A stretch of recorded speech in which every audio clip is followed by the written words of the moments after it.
Hey there, fellow walkers. Here we are again for another Zendikar Rising Draft. So, for today, yeah, we will start as usual. Hey, Partiziki. Hey, man. Thank you for joining, man. I'm really glad to have you around. Let me just show you my new bells and whistles. Cause yeah, cool, it's working. It's working, all those commands and stuff. Wait. Damn.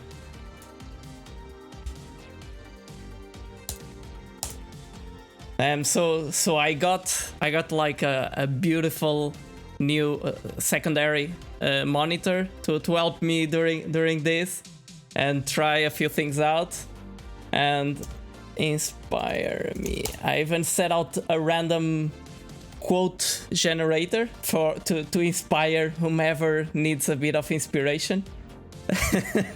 Yeah, I was using only one, like using the overlay chat and events, but yeah, it's just completely different having a second monitor. So yeah, either way, the plan for today is to do a quick match while people join in, review an article. I'm not promising that we'll do this every single day, every single week, I mean, but whenever I can, I'll do it. And yeah, after that we'll jump into the Zendikar Rising Draft. I know we're almost in call time and I'm really looking forward to it, but we still have to wait a bit, and Zendikar still has a lot to offer, I believe. At least for me, because I don't grind. I don't put as much time as I could. Hey guys, thank you really much for the support. It's really appreciated. It's really cool. So yeah, let's do this.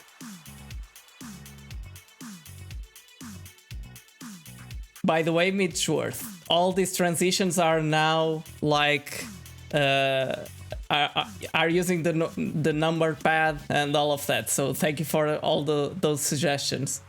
I still need to send you a print of my Streamlabs settings. So yeah, a game.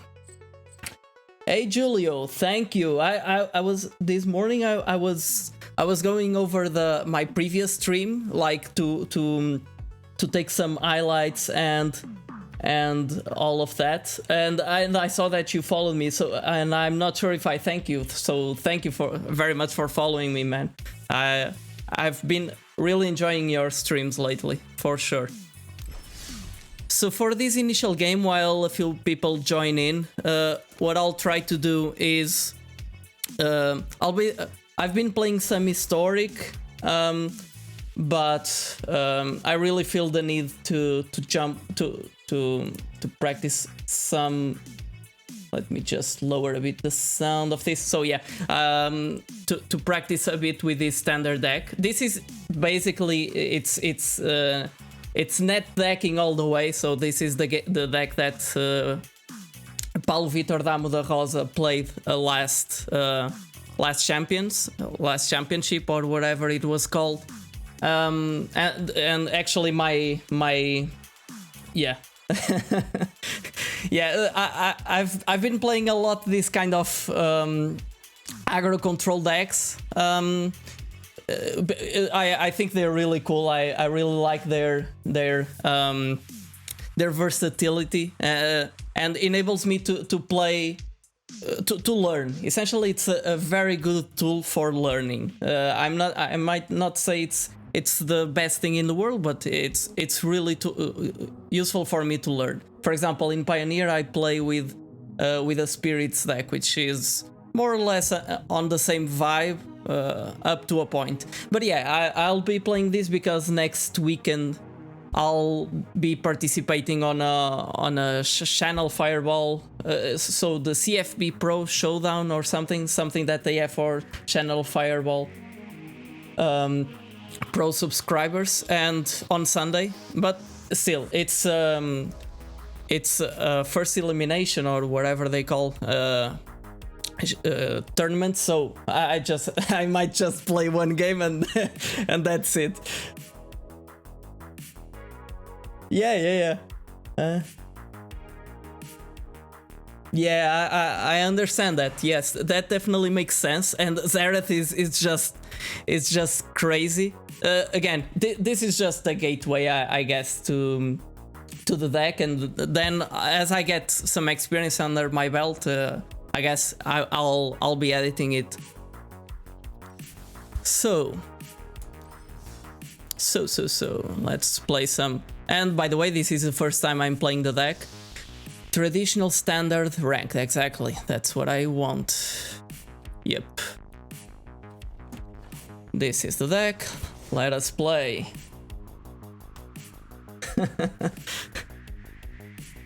So, let's see how this goes. I guess since the deck is relatively similar to the other one.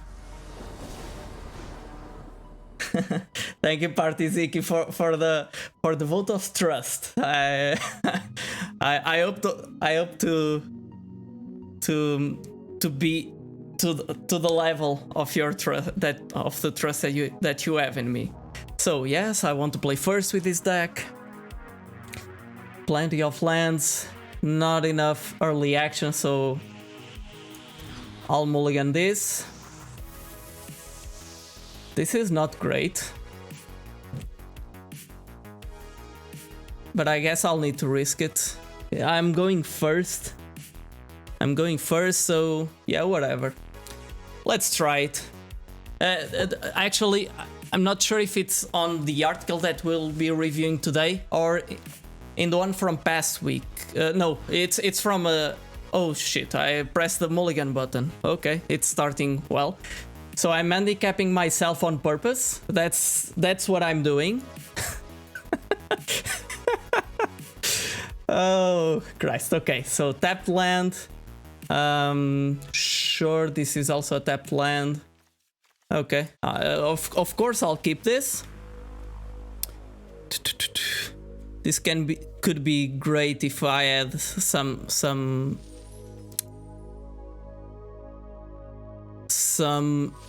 crabs.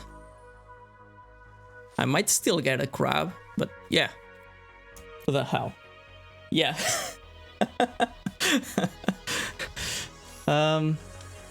So yeah, I won't be cycling lands anytime soon, but no need on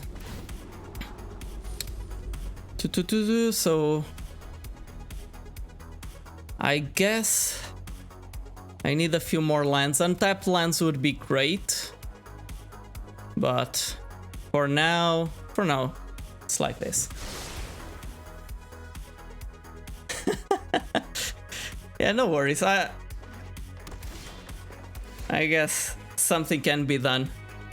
So yeah, Thieves Guild Enforcer. 8 or more cards. Okay, sure. So this turn is scripted. No real silence. Yeah.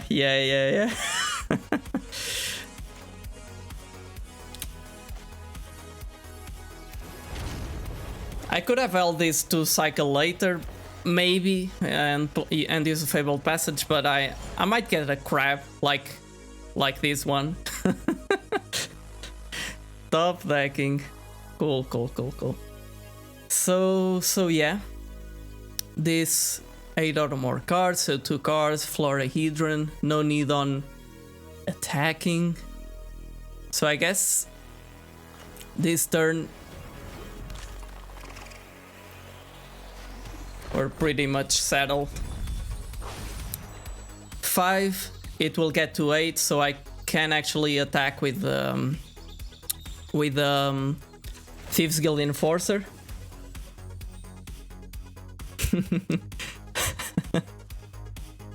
Okay, one of those. I don't really care.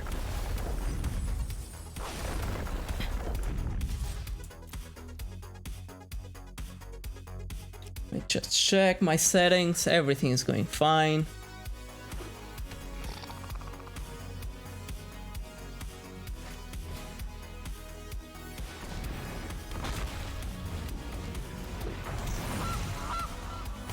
Okay.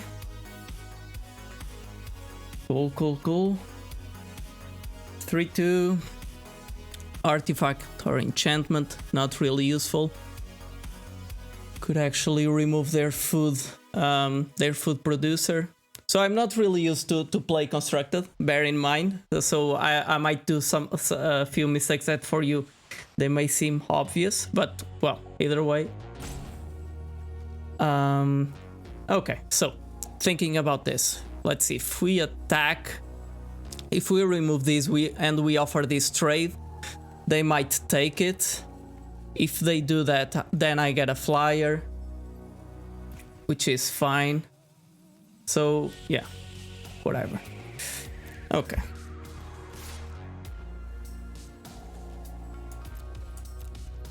Let's just see what they want to do. Okay. Makes sense, I guess. Okay.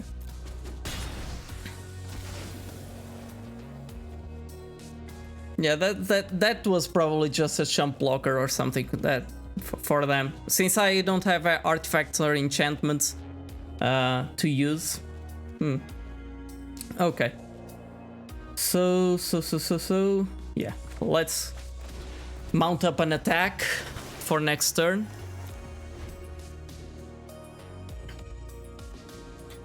Let's mount up an attack.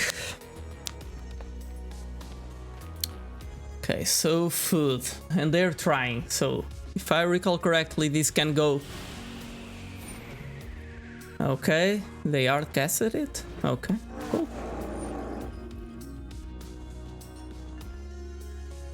Three, 4, 2, 3, 4, 5, 6. So I could have countered it. Probably I should have countered it since they are now making a bunch of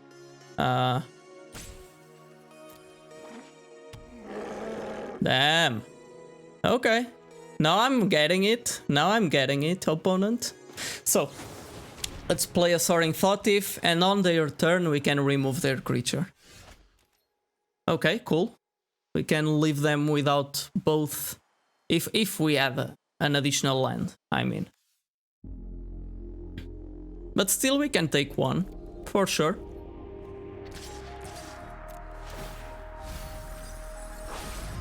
Yeah, probably I should have... yeah, that makes sense here, say. Yep. Yeah, Partiziki. You're correct. That makes sense. Thank you for the suggestions too, so that's really helpful. Okay. So can they do stuff on their turn?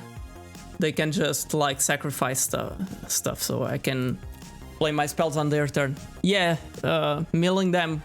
But the thing is, I have the mindset. I have the mindset of the historic deck that I was playing, which is rogues, but the plan was not to mill the opponent. It was really to try to control the game while I gain a lot of card advantage and bury my opponent on counter spells and removal. But this deck works completely different, and it can certainly win by milling. Yeah. Okay. Unfortunately, I guess I need to do something like this. And they just tap 2 mana. I should have removed. Yeah, but I couldn't remove both creatures on my turn. Yeah.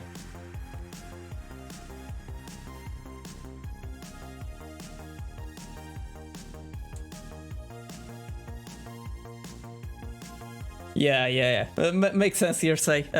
Regarding brewing, I need to do stuff.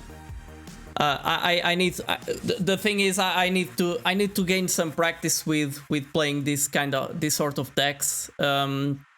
So my plan is really to focus on limited in order to improve fast. So this is 14.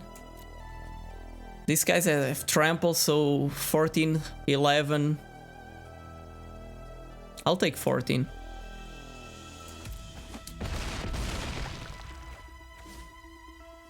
Yeah. Yeah. Makes sense. Those spiders have escape or something, right? They're really crazy. Yeah, I think I recall seeing something like that. Oh, another crab. Thank you. And I'm at 6. So. He'll probably block. Okay. No worries. I always love to do these playing decks for the first time on stream, because it's asking for damage to your flyers. Yeah, I'm doomed. It's asking for things to go wrong, right? Yeah, whatever. I won't do the same mistake again. Or will I? Let's just see. I'm not really sure if there's a reason to play Artless Act on my turn or not.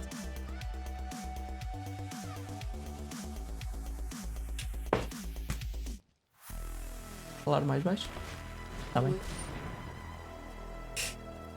So I'm being told I'm talking too loud.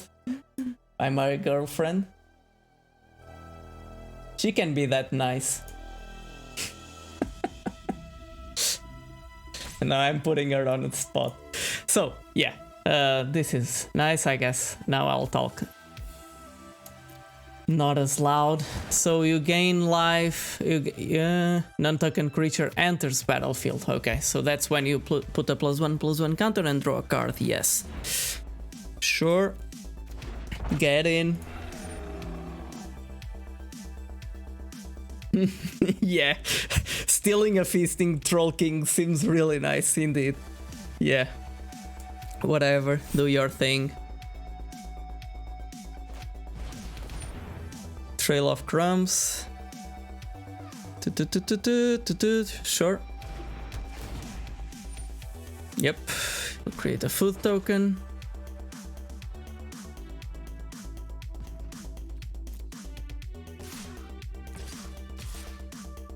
Damn, you're all in, opponent.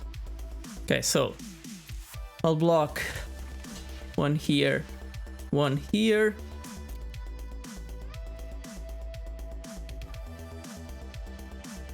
Now, what are you thinking about, opponent? Are you thinking about killing my crab? If you do, I'm dead.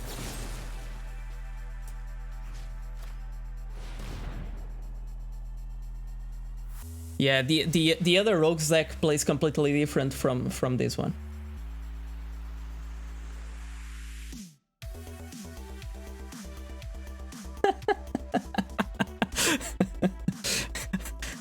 Yeah, I don't believe that would go so well for me, Yersay. But thank you for the suggestion. I'll consider it. So yeah, if they have 3 food how many food tokens do they need? 3 food tokens. Oh, this card is just crazy. 3 food tokens to get this back to the battlefield. Jesus Christ. This is bonkers.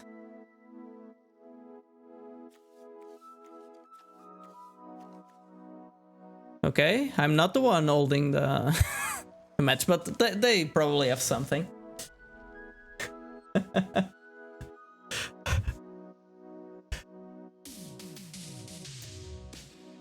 Okay. Maybe our opponent had to go to the bathroom. Nope. So I'm taking... Okay. And now. You're not dead, opponent, on next turn. Don't worry. I'm the one dead next turn. Okay. I guess that is game. I can still like attack and see if I draw something. With this I can mill them, but they're at 32. Even if I mill 6, doesn't do the work, so yeah. Let's just... Yeah, the one from the Wind Robber, you mean?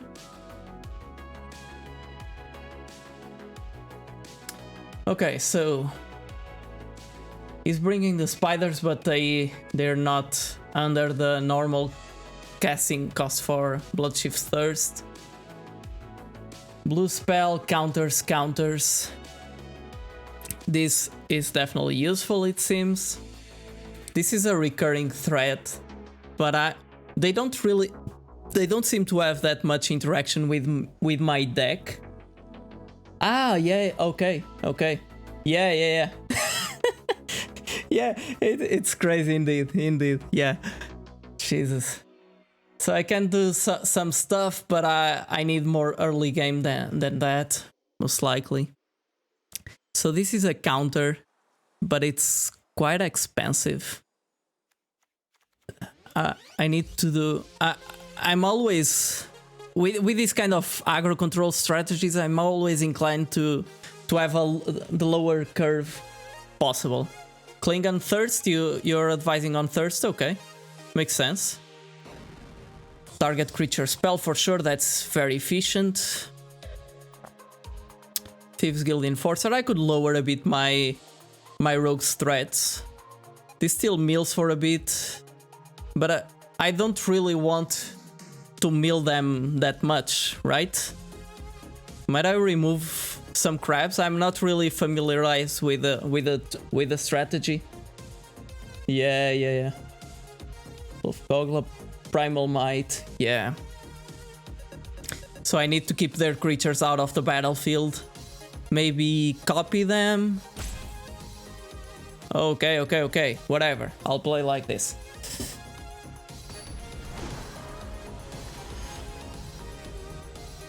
Thank you all. By the way, thank you all for being here. It's really interesting to get this many people in chat, and thank you all for the suggestions. It really helps me on improving my gameplay. Yeah, true. The sooner I mill, the faster I have power on board. Yeah, you're right.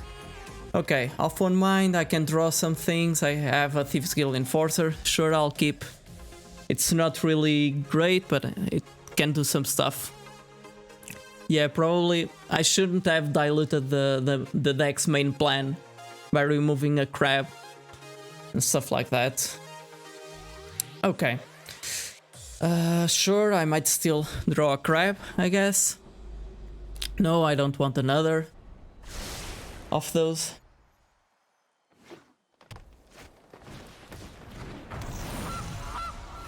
Mono green food.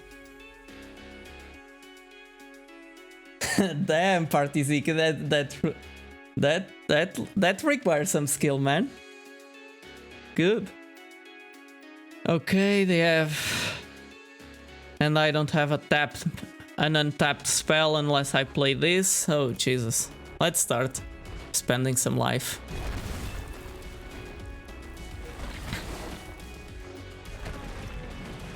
Yeah, we're all seeing where this will end. Okay, that resolves. That's so pixelated. The picture of the food, the GIF or whatever. Trail of Crumbs. Okay.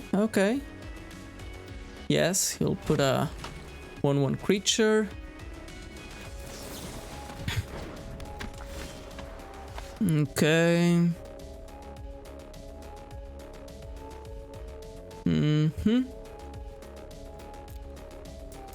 Okay. Let us just attack for a bit.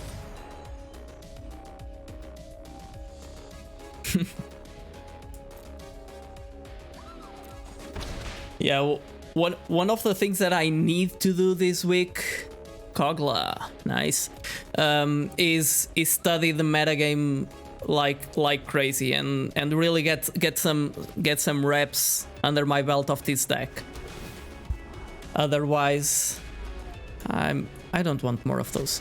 If I want to actually have any hope on surviving the first round next week. Sure. This is an instant, but I don't really want to exile anything on their side of the battlefield. And I'm not really pressed on casting Cling to Dust right now. I think.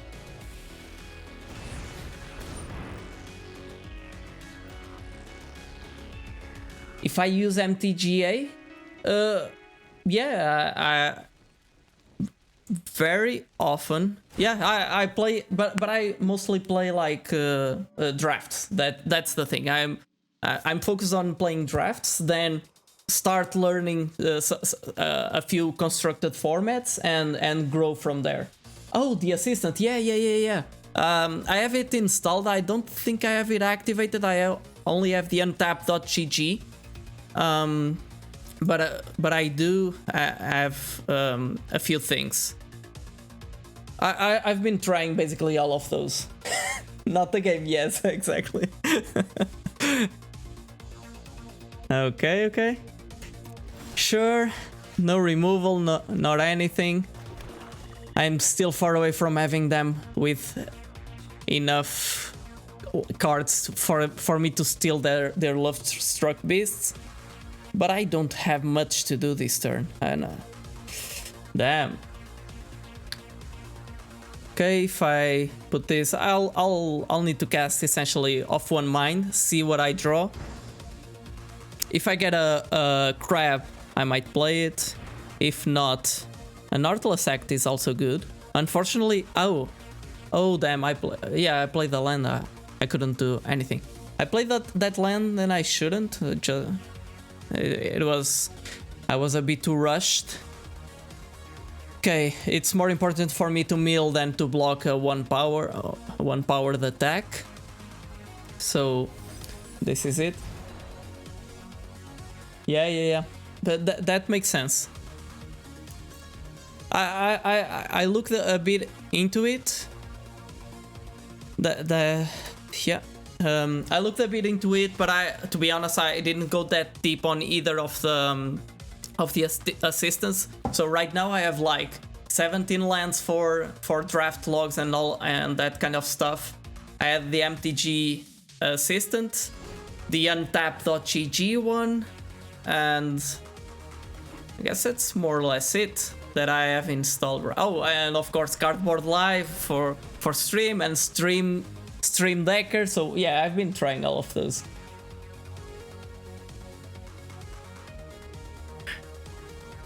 Okay, ram through. Yeah, so it starts, right? That's how it starts.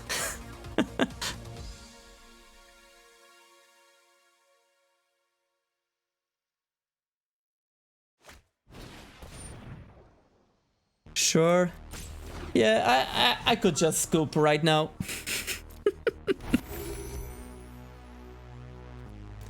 This actually happened. It was exactly something like this when I started playing the other historic rogues deck, but like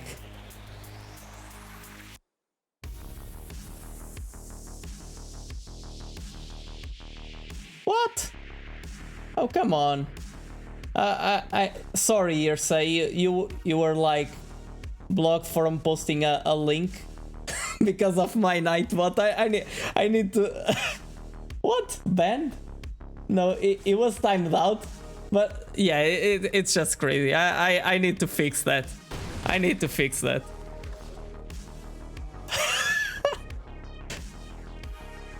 Timed out Yersay for 5 seconds. Sorry, Yersay. I guess my Nightbot was blocked you from trying to post a link or something. I don't know. I need to turn that off. I'll do that in a second. So nothing really I want to play. This cost me 3 mana, so no chance on LoL Mage's Domination it.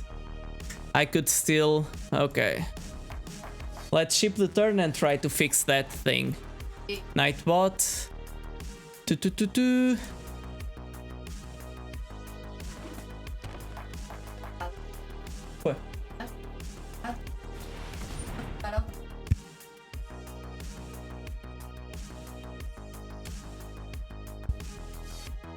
Okay, Irsay, I guess now it's good for you to to post links. Sure. Sorry, opponent, for keeping you waiting.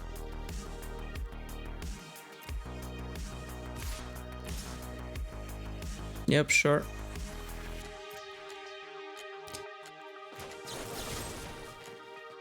With no counters, yes. Next turn I can... I will have an untapped land next turn, so I'll able to steal like the Kazandu Mammoth if needed.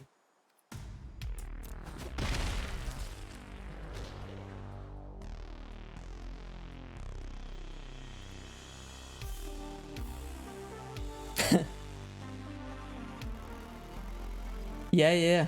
Thank you, Ursay, for the suggestion. Yeah, it really makes sense. Hey, GeForce. Hey, man. How are you? How are you doing? So yeah, my turn, for sure. Anything I want to exile right now? No, not really. My turn.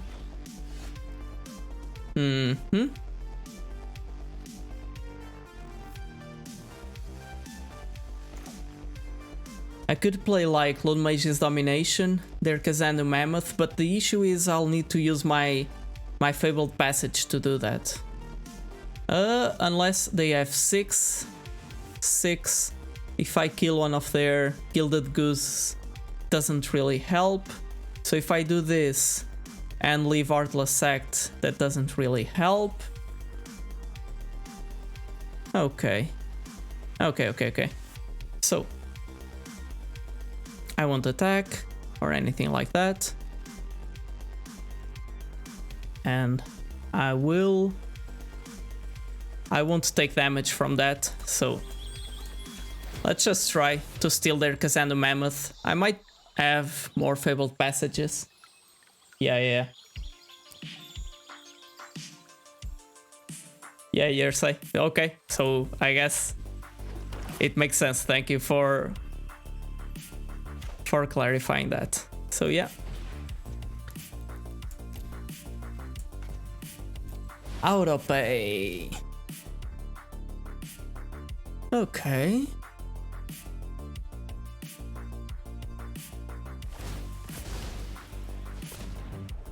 It's one thing when you watch like the pros playing on YouTube or Twitch or whatever. It's a completely different thing when you're playing and you need to do the decisions yourself.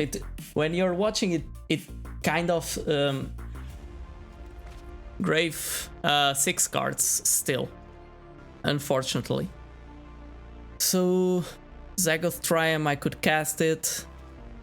Stealing a Gilded Goose doesn't really make that much sense. I can also steal that. That doesn't do much. Wicked Wolf. It fights, you don't control, sacrifice a food. So if they fight one of the creatures that I steal, I'm in a very cool place. Because they kill their own creatures. Oh, Fabled Passage. Nice. Unfortunately, I won't be able to attack also with this, but still, it's still cool. So they don't have anything that I want to remove, really. So, big attack right now. No. It costs like -3 if they have at least 8 or more cards. Is that what you mean? So... Full Mage's Domination. No. Yeah, sure.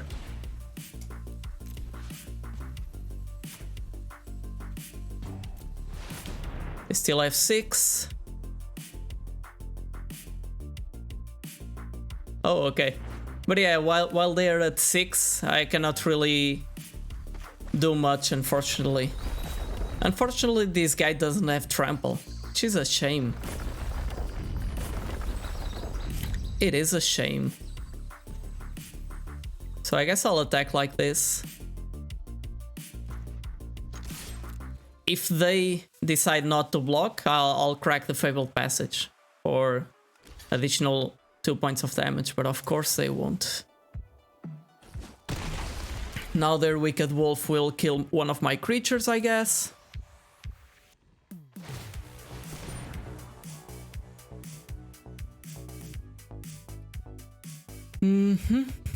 Sure.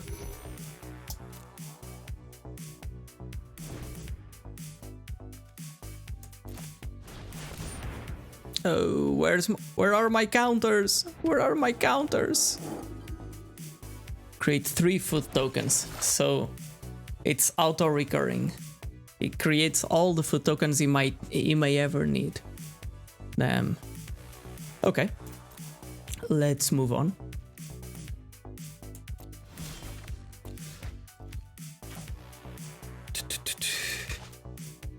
That's a 7/6, so if I play a land, they get 5/5. I can kill one of my creatures. I can kill their creature before anything else. Before they even have the option to block.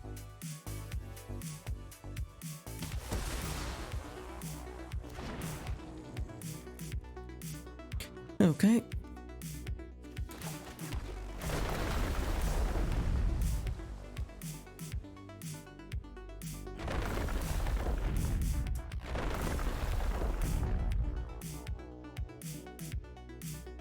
Only during your turn. Okay, so during my turn I need to remove that creature with the cling to dust. I cannot forget about that. Let's see if they want to get rid of their gilded gooses.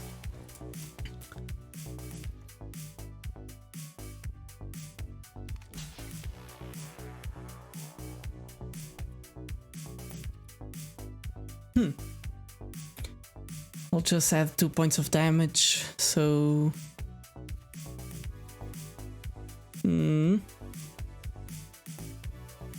So yeah, no time like now to do it.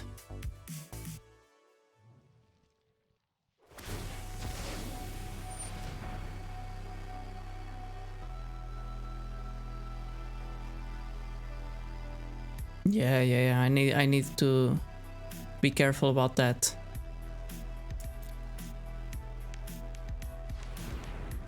But they can only do this during their turn, so...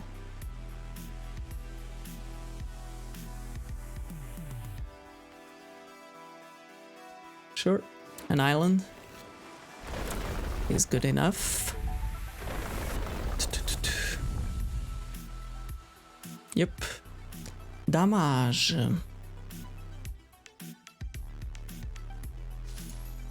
Now I can put Lurus back on my hand. Yeah, 10 minutes. Yeah. I should have done some practice matches before this, I guess. Okay, so you get back my hand. You exile Feast Troll King. Now they have 2 Wicked Wolves. Damn, that's powerful. From your graveyard, 5. I'm at 9. Yay, damn. Yeah, it's a nice thing. I should have left the Fabled Passage open on my turn.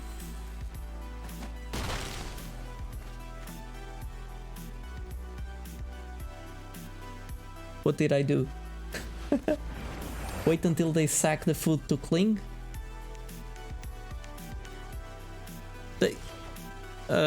So the Feast Troll, the Troll King only works on their turn, so I'm not really sure. Probably I did something wrong, yes, but besides that point... no, I guess this is more useful to cycle. I can also cling to dust something on their hand, but they have nothing of interest. So I can also do this and mill them for a little more. If I play this, they can Wicked Wolf my Lurus. So whatever. Let's gain some information and cycle away this try. Sack food to Troll King. That way they didn't have food for Wolf. Oh, this interacts with food. Sacrifice a food. Okay, okay. Makes sense. But when they sacrifice, oh yeah, they only pay the cost and it's still on the graveyard. Oh, Jesus, what a punt. Okay, makes sense. Makes sense. Thank you, Yersay. I get what you're saying, and Julio, you also noted that. Thank you. Okay, whatever. This is removal, so I'm good. I can counter their... I'm at 7 minutes, so ain't no hopes of getting back to the game. But still, let's just do some trade, remove a bit from their side of the battlefield and get the party going.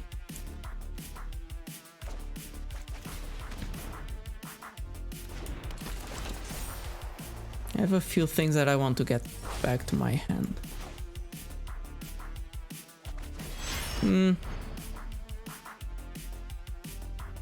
Yeah, maybe I...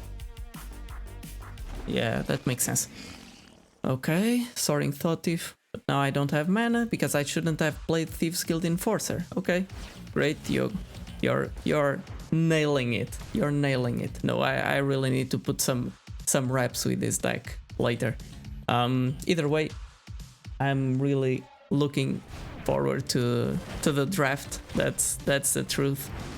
So yeah, let us see. Wicked Wolf. Okay, of course. Jesus. So guys, let's get to the draft, shall we? Shall we? It's fine. Okay, so I got to know a bit better the deck. I got to know that I need to put a lot of reps with it. So yeah. But that's the thing.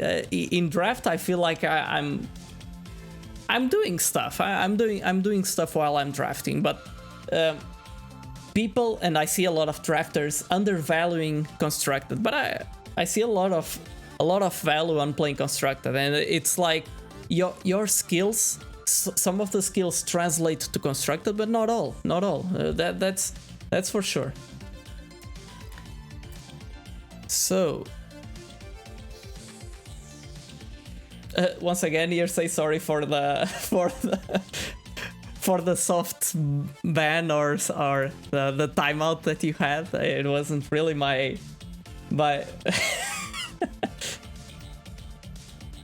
my plan. Yeah.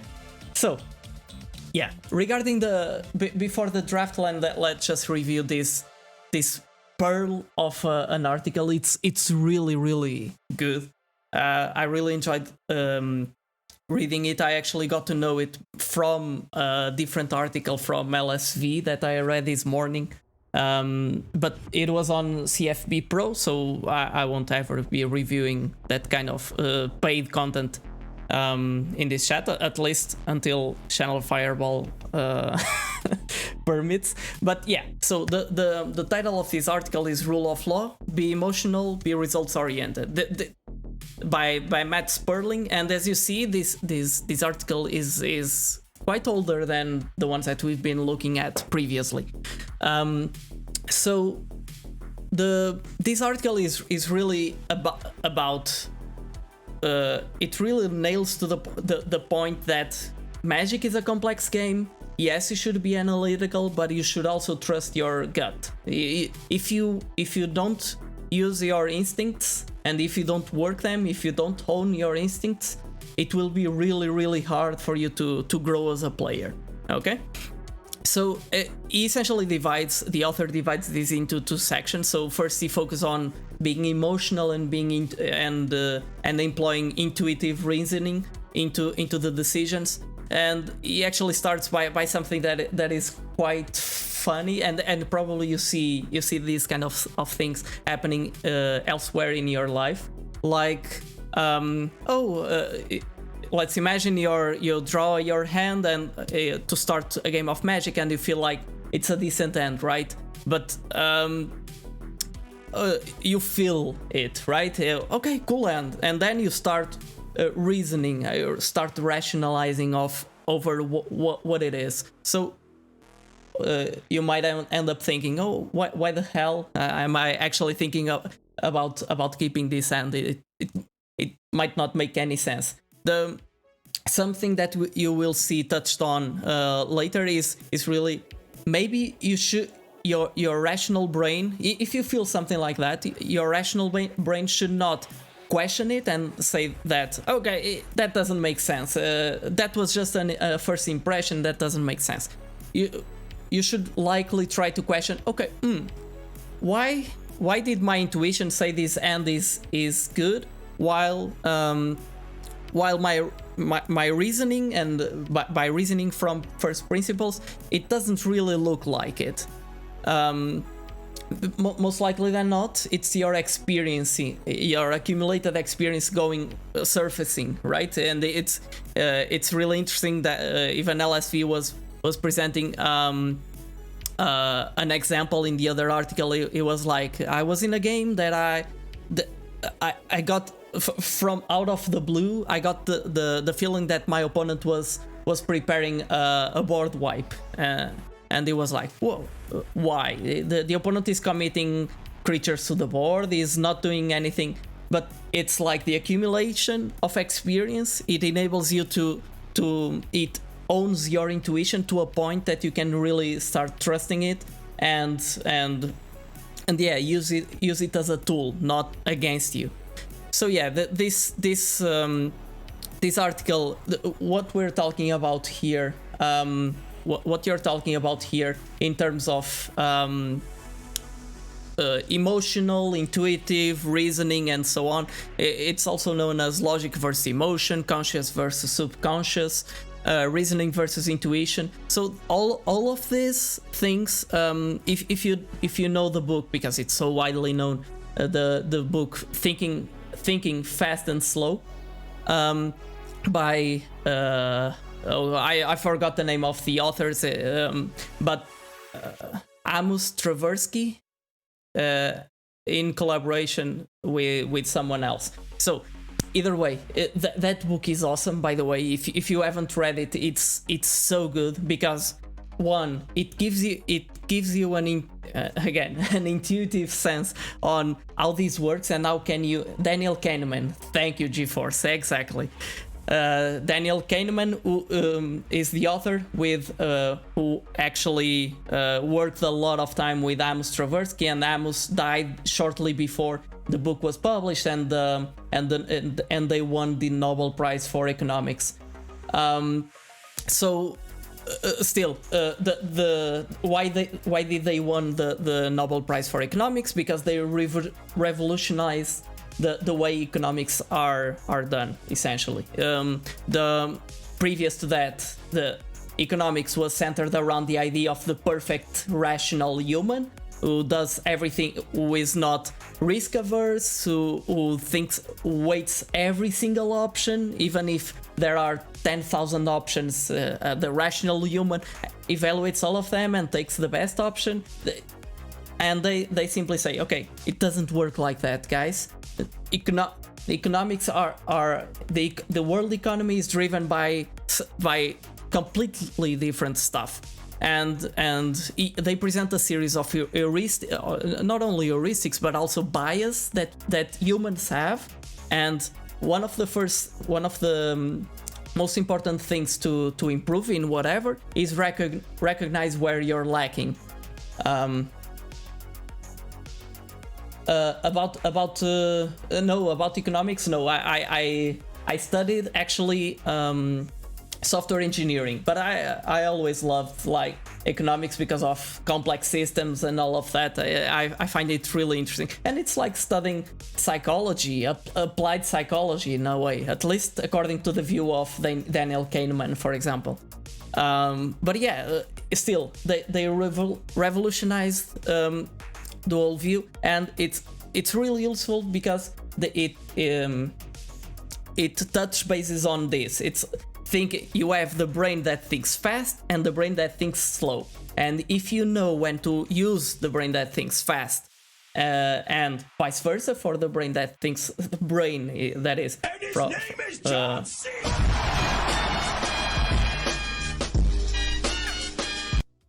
Jesus. Thank you, Midgeworth. So yeah, it's really useful if you know when to apply one or the other, and we'll see instances where that happens here applied to Magic.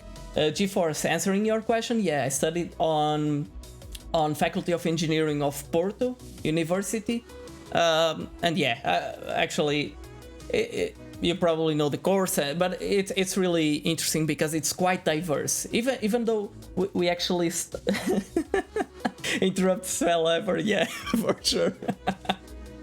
And I got to understand. I got a diverse set of skills, which is really interesting. But yeah, either way, I'm digressing. Still, that book is great, and it touches on a lot of stuff that this article also touches on. So regarding this section that focuses on the emotional aspect of it, it's frequent. One thing that is common to discuss on MTG articles is really the costs. Is you should play like a robot, or you should try to analyze every single thing and play according to the evidence and all of that. But it's much less frequently discussed. What are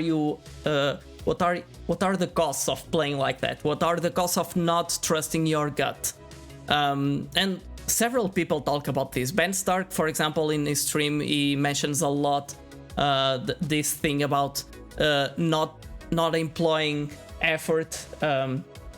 Oh, nice, Partiziki. That's really cool. So yeah, he talks a lot about deciding where to employ his mental energy, because he treats it as a finite resource that he needs to manage, and it's really hard to manage something like that during a 2 days or 3 days tournament, right? It can be quite challenging. So yeah, and he presents two reasons to consider it. One is we have limited attentional capacity, so we cannot dedicate attention to many things at a time, and actually our brain is wired in such a way that we are good at monotasking. If we're multitasking, we're not focusing on all of those tasks. What we're doing is switching up rapidly, and that actually degrades our focus. It's a real downside of that.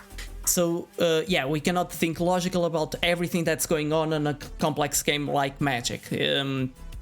And two, emotions can fill the gap of our attentional capacity by informing our decisions without the need for any conscious thought. What he's saying here essentially is, even though sometimes rationalizing and planning and setting up a plan is really useful, there are a lot of instances where you need to act fast, or you have way too many options in front of you that it's simply overwhelming, and you cannot employ rational reasoning over it to end up in a final solution. That is.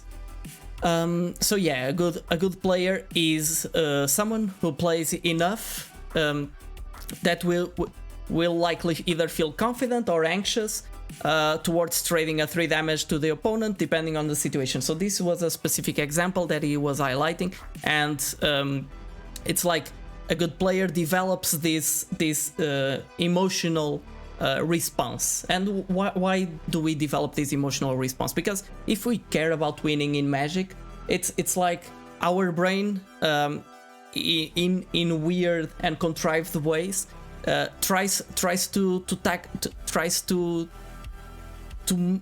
put every circumstance in place so that your chances of attaining your objective are maximized. And one of the great tools that your brain has available are emotions. So managing emotions.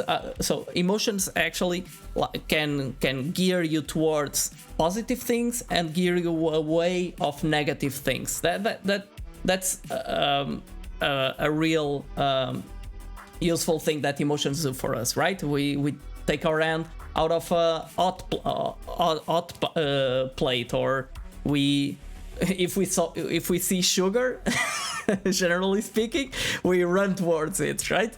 So yeah, having your intuitions is really useful. And I actually have here the note. Another example is watching Partiziki sideboarding. So it's like there's a lot of intuition going behind it, and for me, personally, and probably as you saw by the previous game, I am still challenged a lot by those kind of things, and being present a completely new scenario. Even though I was playing rogues, it was a different deck, and the knowledge, a lot of the knowledge that I had was not transposing. But if you develop good foundations, as Partiziki has, and ERSA and several others, it really makes this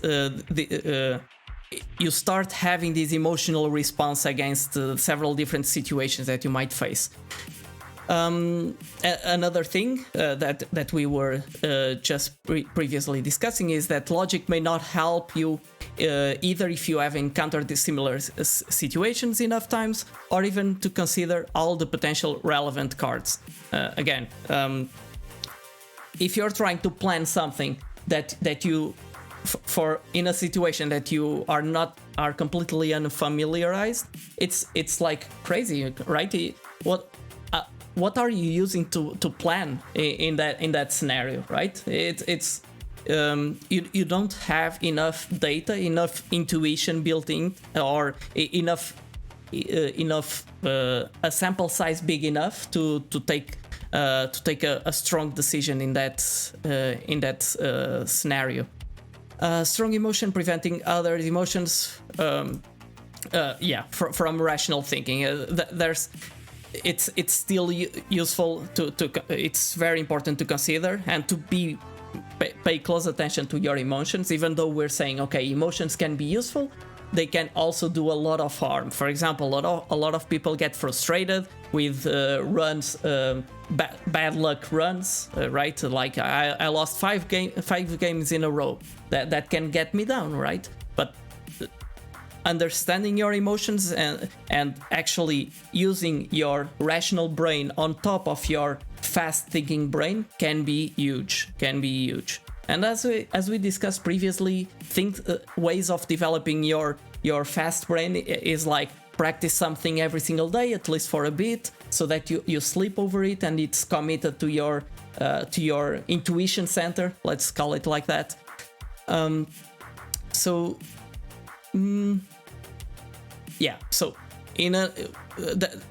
this is also not a situation where you should go either 0 or 100. It's a gray zone, right? You shouldn't either be all emotional, as some players are, and you shouldn't also shut off completely your emotions, right?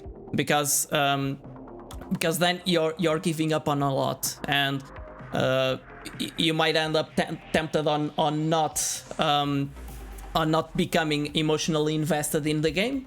But that's the thing that we're talking about. It can hinder your gameplay, because you'll be spending so much mental energy during every single of your minor decisions that you won't have mental capacity for the real difficult ones.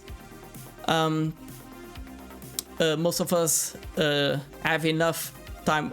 None of us, exactly what I was saying. So none of us have enough time or brain power to think about every decision with logical precision.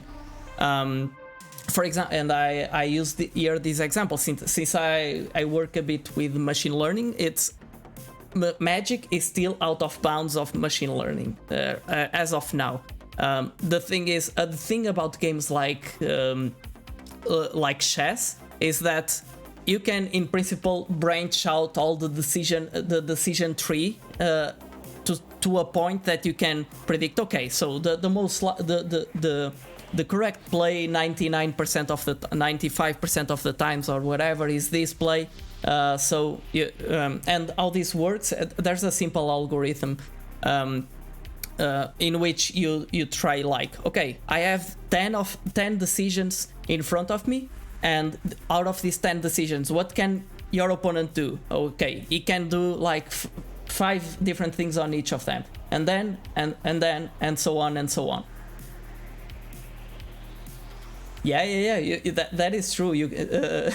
Magic is Turing complete, as there are some videos on YouTube that prove it. but it's really tiresome to demonstrate that. But yeah, I guess so. But yeah, it's still out of grasp. Even though Go has been tackled successfully by the AlphaGo team. So it's getting closer, guys. It's getting closer, but still, there's a lot. It's really complex. The fact that it is. Hey, thank you, Prom Gamer. Thank you for the follow, man. Thank you. How are you? How are you?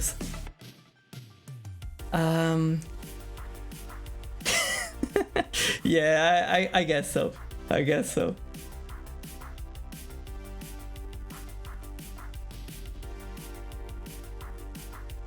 Yeah, the thing about the magic market is it's still not as efficient as possible, and the issue, at least right now, the issue is a lot of people are at home. But yeah, definitely, as you have more players invested in the game, yeah, if the demand and the supply are good enough, you can start using essentially magic cards as currency to buy your breakfast or something.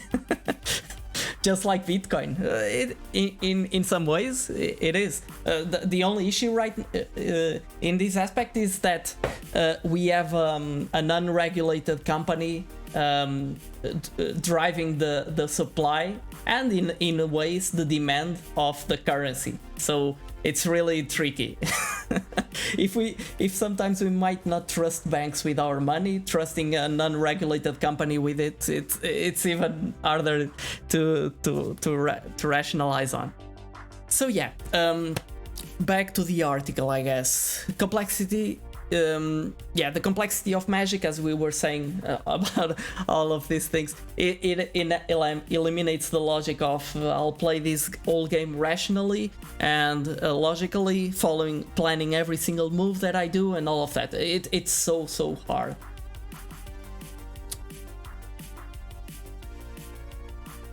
Whoa, that's something that I didn't know about. Damn. There's some trivia for you guys on chat. There's some trivia. Thank you, GeForce, for sharing. So yeah, regarding the rest, versus that option and what the other two things that will most likely change how I've.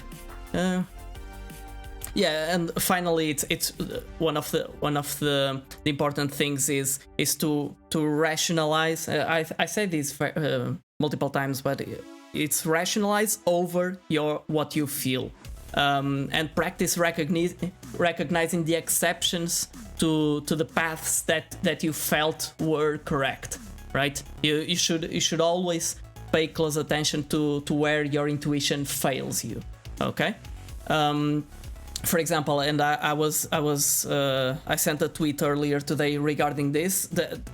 It's like this is all fine and good, but the human brain actually, we are constantly rationalizing over things post factum. So I might take a decision intuitively, like mix some spices on my food or something like that, and then like put too much hot pepper on my food, and then without noticing it, and then I was thinking, oh, I really wanted a spicy food, but it doesn't really. We cannot always trust our rational thinking after our intuition has taken hold of our actions. So it's really contrived. I won't bother you with more of that, but let's move on. But it's just something to keep in mind. We also need to pay attention to the times that we that our rational justification for an intuitive action was not really, that did not make that much sense. we need to keep true to ourselves. That's what I'm trying to say, I guess. So the value of being results oriented. This is something really useful here too. So where the results is only one of many possible outcomes of a decision, don't focus on the results or use the results to justify the decision. This is just a common argument that is thrown around. It's like, yeah, you mulligan because you were afraid of that you wouldn't throw your third land or something that you really needed. Yeah, but and you don't draw that land. You actually don't mulligan and you don't draw that land. So see, I should have mulligan. Maybe not. One needs to keep in mind what was the likelihood of me drawing that third land, and because one single game doesn't dictate a causal relationship. Magic is a game of chance, of variance, and we need to take that into consideration, right? So yeah, this would be a poor strategy. This is being results oriented purely is definitely a poor strategy in absence of reliable evidence. So multiple instances or from first principles you can derive that the logic for some decision is sound. So reliable evidence of a specific causal connection between decision and results, and that's yeah, or the shuffler is broken. But I guess it actually is, if I'm not mistaken, or there's something the random algorithm used behind it. It doesn't really make that much sense. But one specific thing that we should keep in mind is this causal connection portion of it. So it's not correlation. We should not mix correlation with causation. If I see that I'm for example, my opponent plays a troll king, and I always lose after they play that troll king. Yeah, I cannot say that there's a causal connection from them playing a troll king and me losing. I probably should try to understand, okay, what steps are in between, and can I actually do something? So it's not causal, it's simply correlated. Maybe I'm not doing what I should, but still. Cause and effect, small sample versus the big picture. The most important thing here to note is you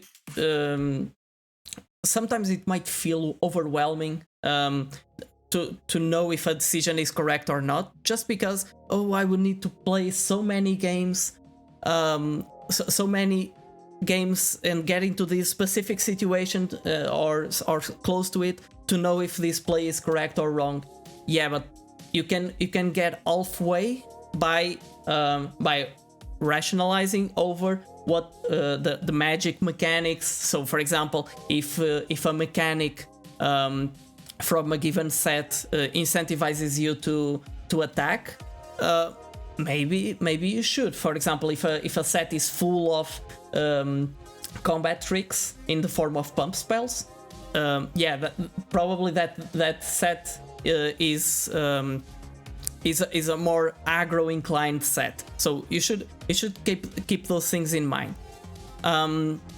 So yeah, your objective is essentially to focus, to narrow down your logic, your rational thinking towards the paths of the decision tree that are actually viable. But how do you prune the rest of the tree? You prune it via your intuition, right? Typically, your intuition or your logical thinking, which actually says, okay, holding for example, I might not play any lands during my first, second, third turn, even though I had lands in my turn, but you rule out that option completely because your logic brain, let's say, says,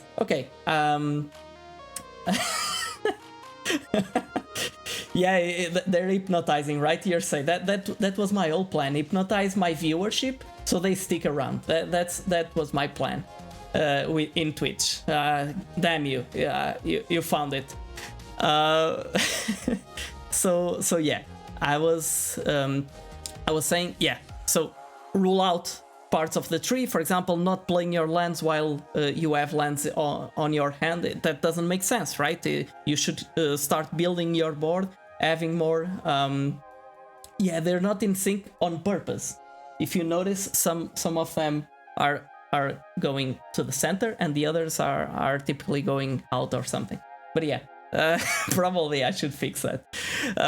So yeah, again, prune out your decision tree via intuition and what logically makes sense.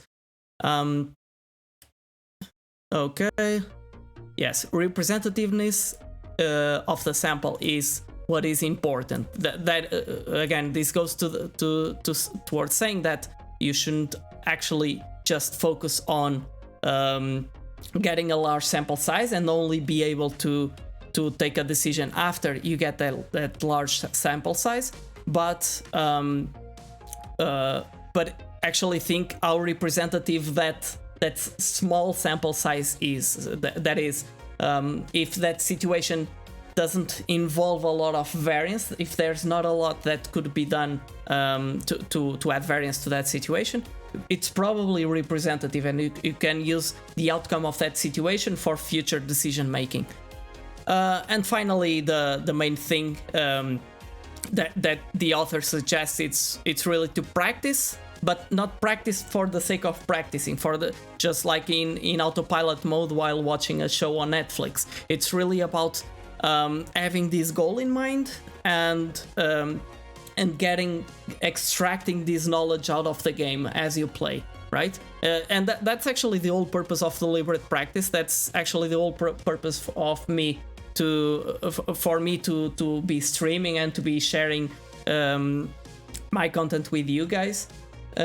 So it's all about small incremental steps consistently employed, and about analyzing your actions, analyzing what you did in order to try to build your intuition to the best stage as possible. And afterward, and improve your.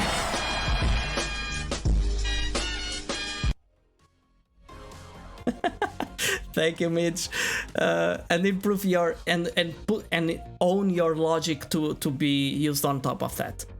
Okay, so this is it. I hope this made sense to you. I would strongly advise of you to take a look into it. If you use the articles, I guess I said articles command.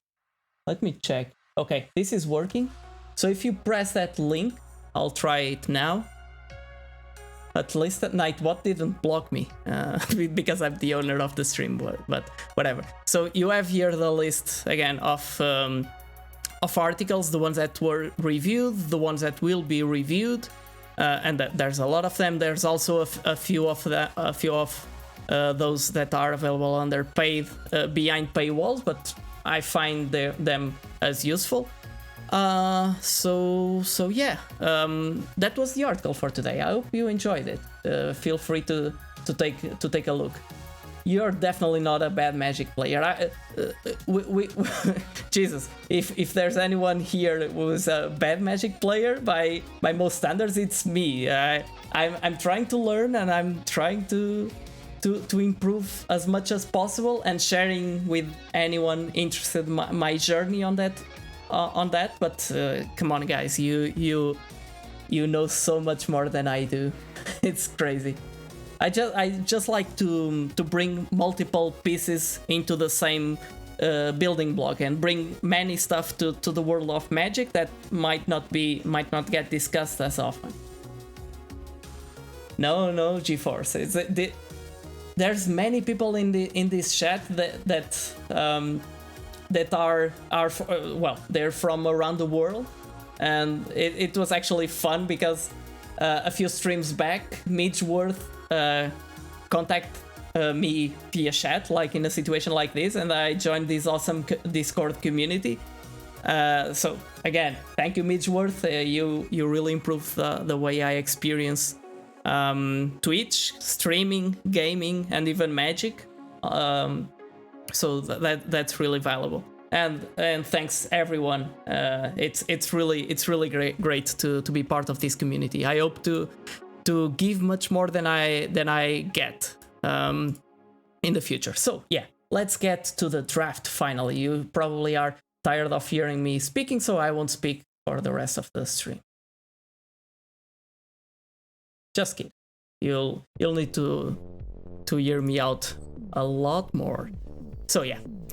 Oh Jesus, I missed drafting. 1 full week without drafting. I cannot live like that.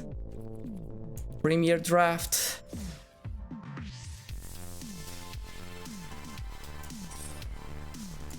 I would really like. I guess I mentioned this before.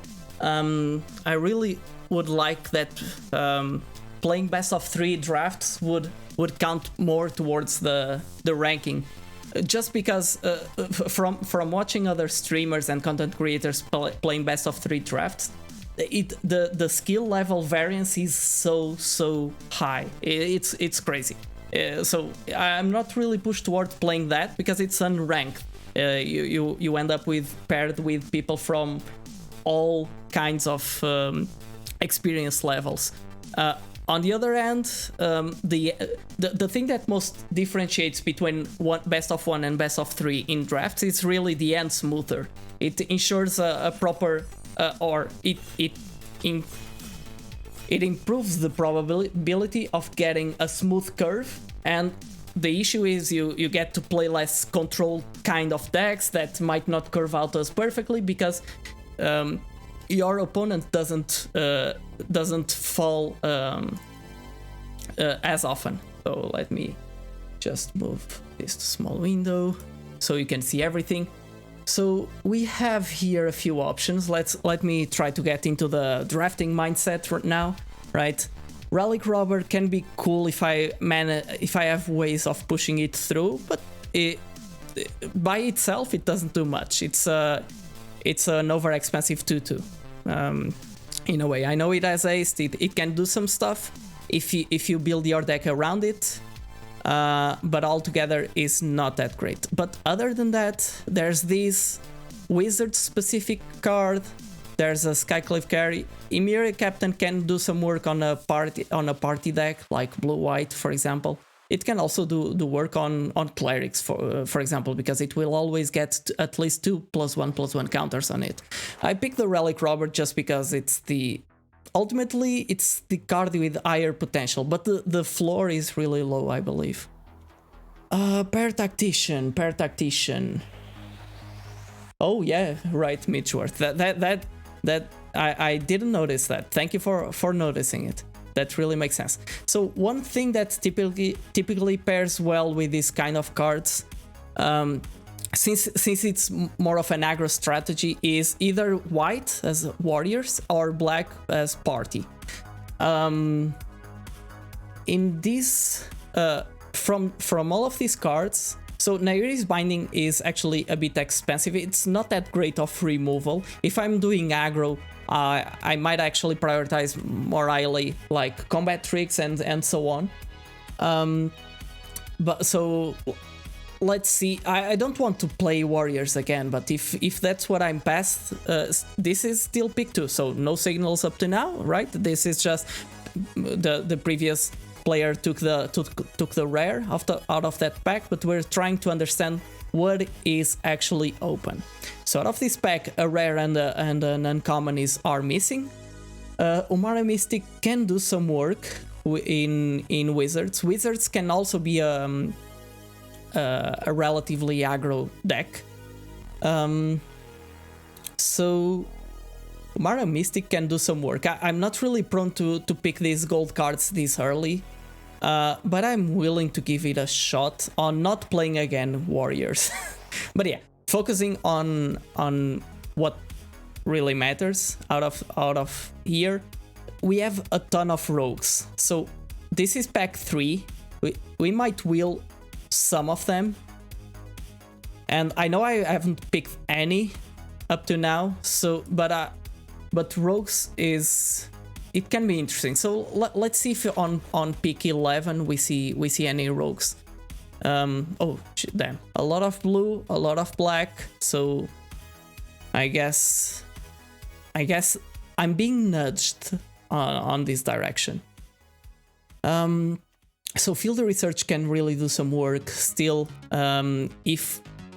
If wizards are actually open, Expedition Diviner can be really cool. Field research, I'm looking towards playing 1 or 2 of these. Cascade Seer is one of the worst wizards, to be honest. This is 4 mana 3/3. It's really expensive for the aggro plan. It's not evasive. Scrying is not as useful because you don't you don't need to push that much lands to the bottom of your deck and things like that. But we are getting paid on having blue, I guess. Into the Royal is really cool.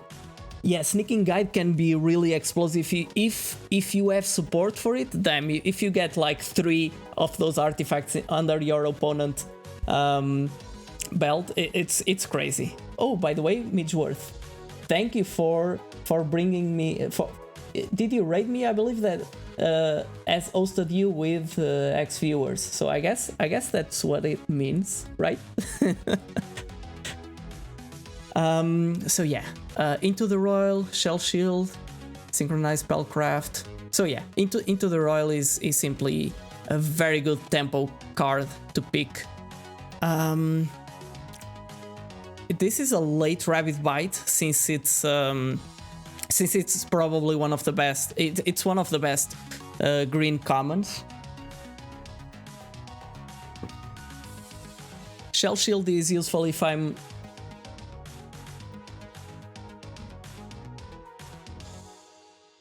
Inordinate Rage. Shell Shield could do some work if we end up doing some kicker, but none of these cards are really that interesting.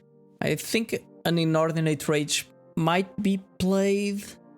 Living Tempest doesn't have type, so I don't want to pick these cards this early, and it's 5 mana.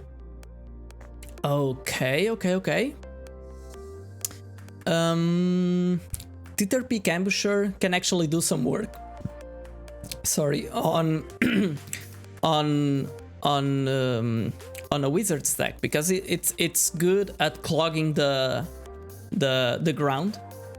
Ardent Electromancer is not great. Is definitely not great. Titterpeak Ambusher, if I'm seeing one this late, I will likely see others. So it's a card that doesn't need to be really prioritized. I won't be joining combat with my opponent's creatures that often. At least I believe I won't. Inordinate Rage tells me otherwise, but yeah.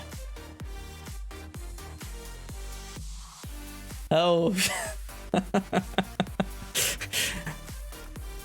You guys, you didn't, Mitch. I think you should have read my the things what I was saying.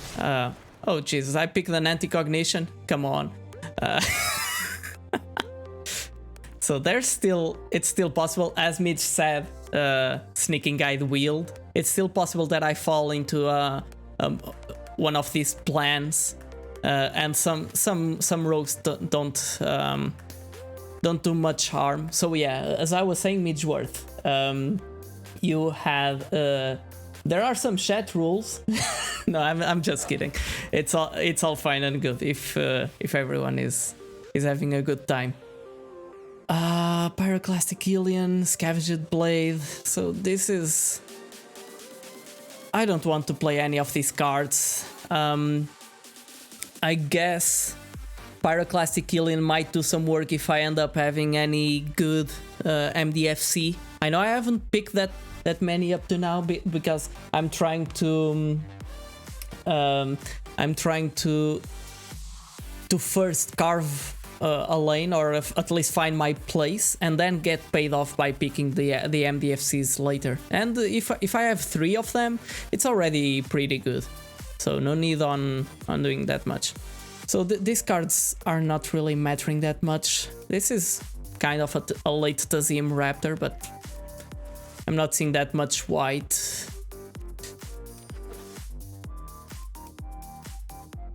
Sizzling Barrage, sure. I don't expect to enter. Oh, a Zareth now? Come on, don't do that to me. Come on.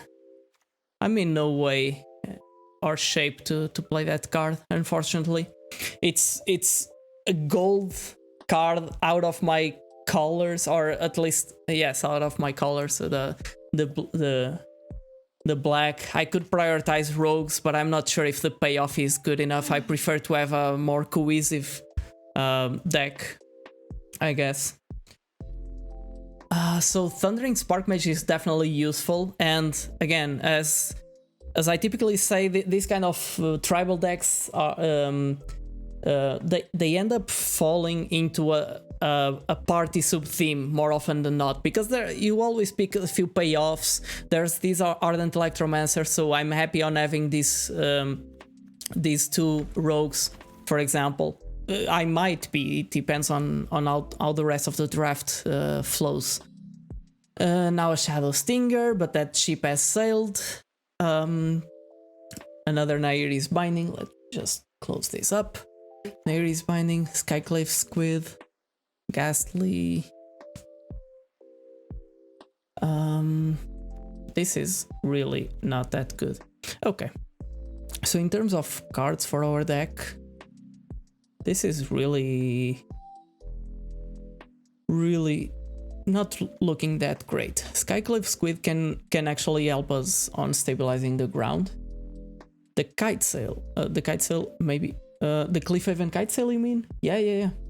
No, but the Kite Sail might make some sense with having the Relic Robber and stuff.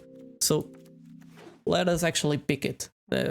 It actually makes sense. So Royal Eruption is not a card that you should pass, but Shatter Skull Smashing is definitely not a card that you should pass. Oh Christ. Hard decisions. And an Expedition Diviner. This is pick 3. If I get like Expedition Diviner, I'm already very happy.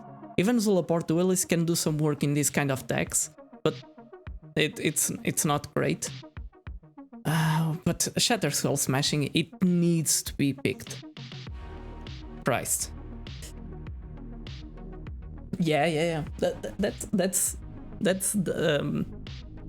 That's a very interesting feeling that you get when you get used to do this kind of stuff. At some point you just, oh damn, I was flowing through the draft and I'm being thrown all the cards that I really want to see. So yeah, it's really cool feeling.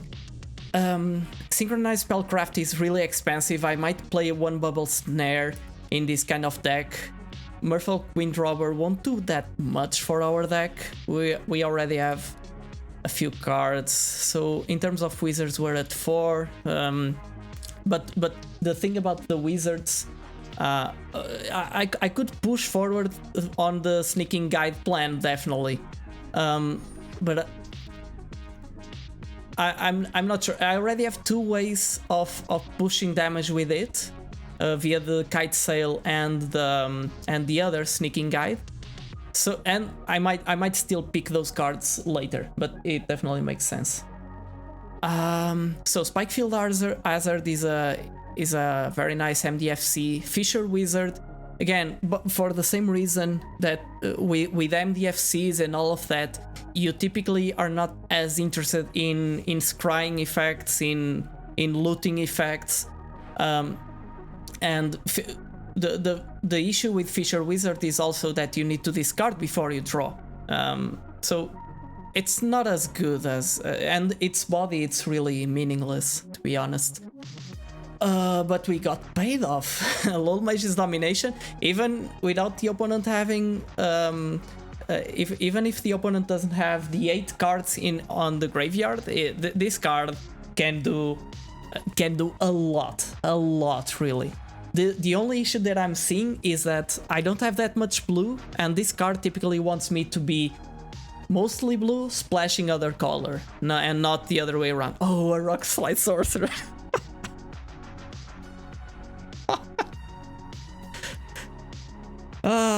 Okay, so I guess this at least the draft portion is going much better than my rogues game with which I opened the stream, right?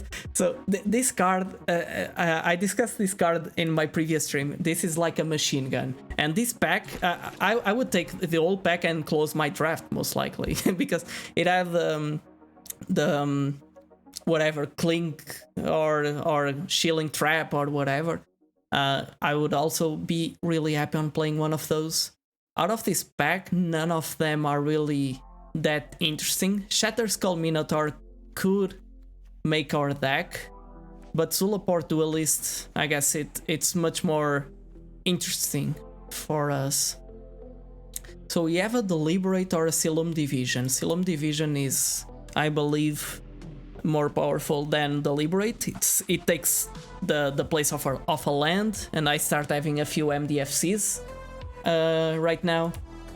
So the Pyroclastic Alien might get into our deck. Of course, the Skid Wield, Spitfire Lagak, I don't want that. I might play the Squid. I'm not really.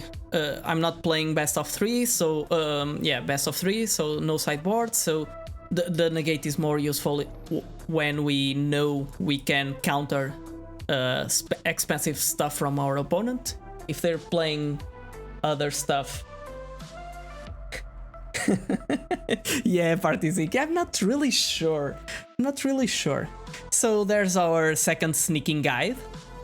It might definitely see play, and I might actually think about removing the Cliffhaven Kite Sail afterwards.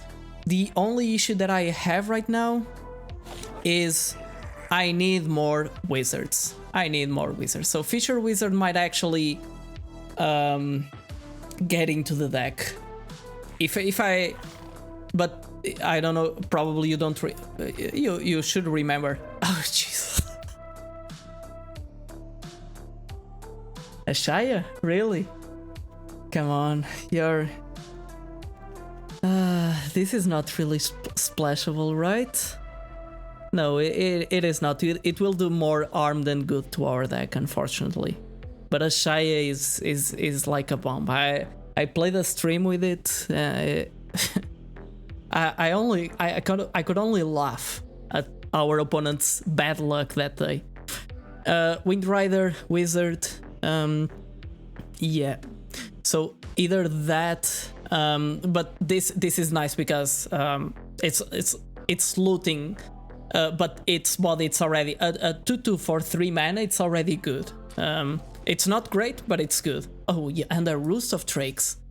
Come on. What is going on?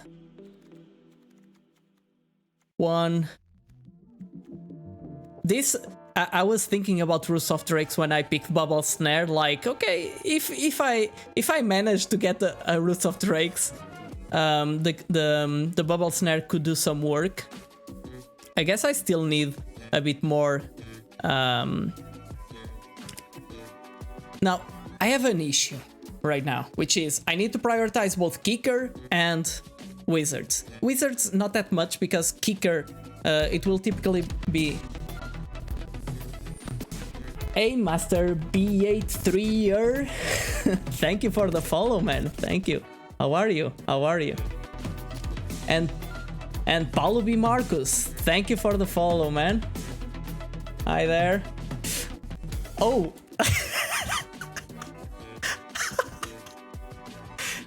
Can I just take the old pack and leave?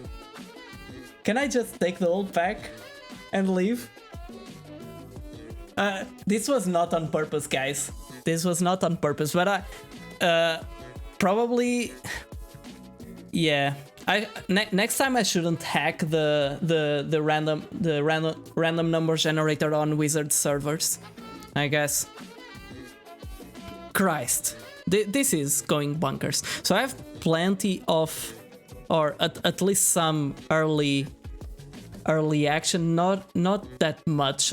Bear in mind that I don't believe this deck is huge. It's simply it has some very high quality cards, but it's not the best. It still doesn't look like as cohesive as it can be, but.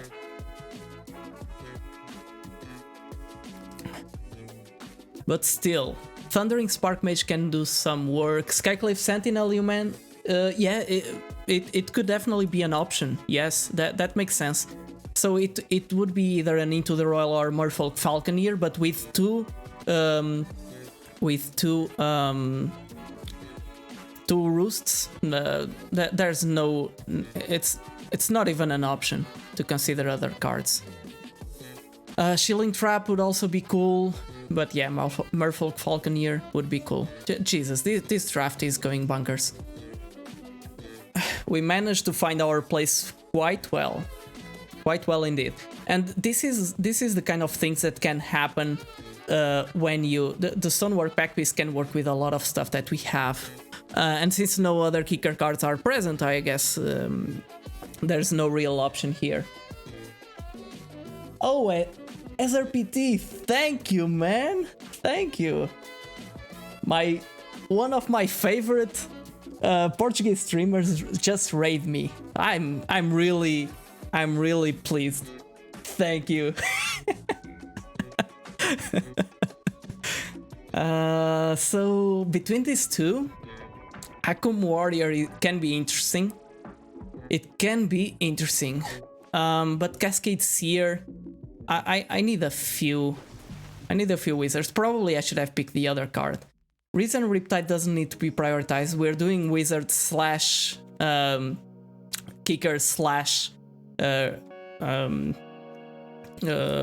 party, I guess. So Fisher Wizard, actually the looting ability can be useful in a deck like this. Hey Sion, thank you for the follow, man. Thank you. How are you doing? Say hello to the chat. So Deliberate can be quite nice. What I was thinking about, I actually lost my train of thought previously. Oh yeah, the looting effect can be quite useful. Besides the fact that I need a few 2-drops, the looting effect can be quite useful to get into our quality cards. We have a lot of quality cards in our deck. Our deck is not as cohesive as it could be.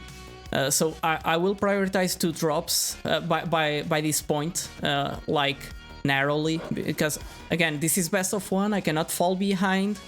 Another sneaking guy, that's one too much, I guess. Still Inordinate Rage, it can... I won't play another one, so it really depends. Cleansing Wildfire, I won't play another of those. Grotech Bugcatcher might find a place in our deck. Not really sure, and this won't find a place in our deck. Okay. It's a time for deck list. And now, Yersay, I will switch up the colors. Like blue, Roost of Drakes blue. Do you like it like that?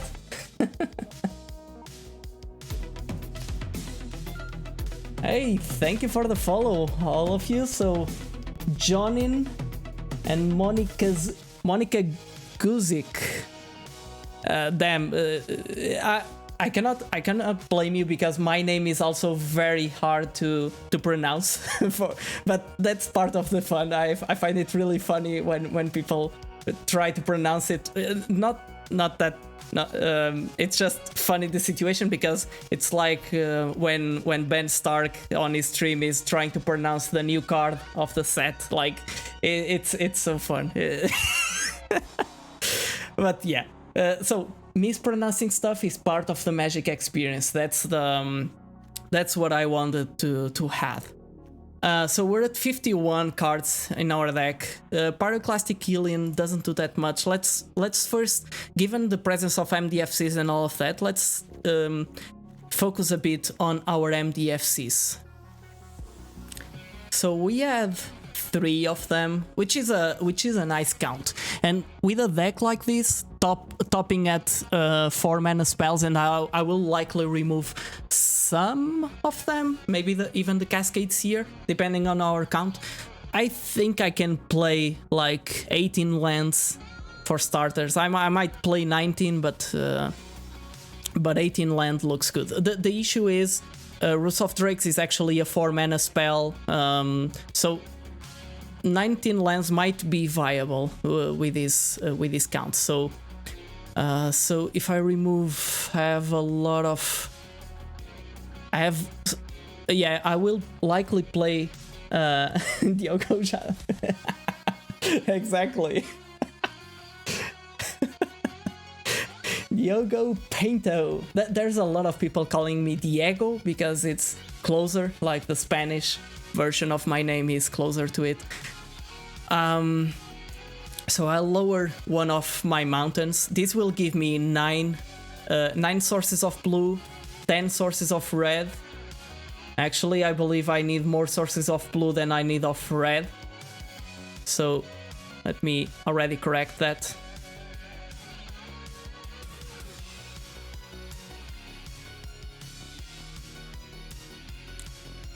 So this is 9, 17, 18, 19, 20. Oh damn, what did I do wrong? Okay, yes, of course.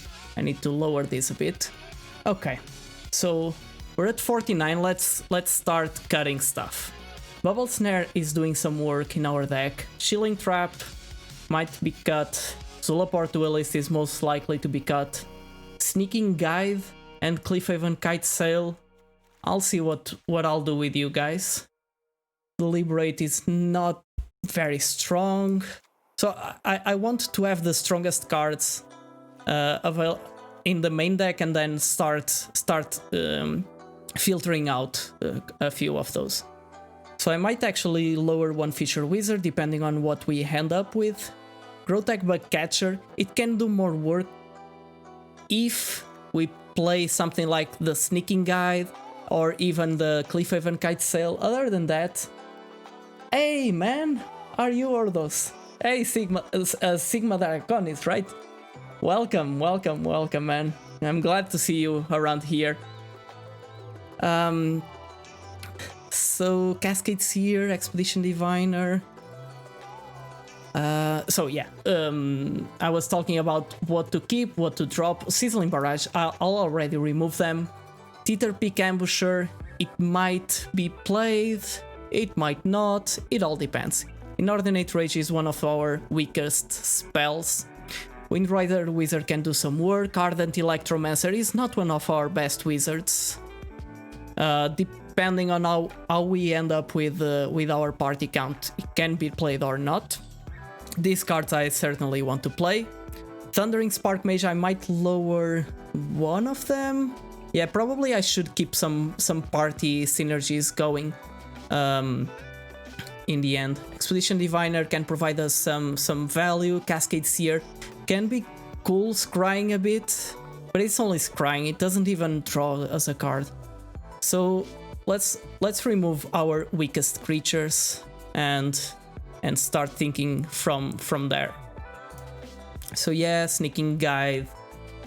Oh, where is the Relic Robber? If I want to play a Relic Robber, I need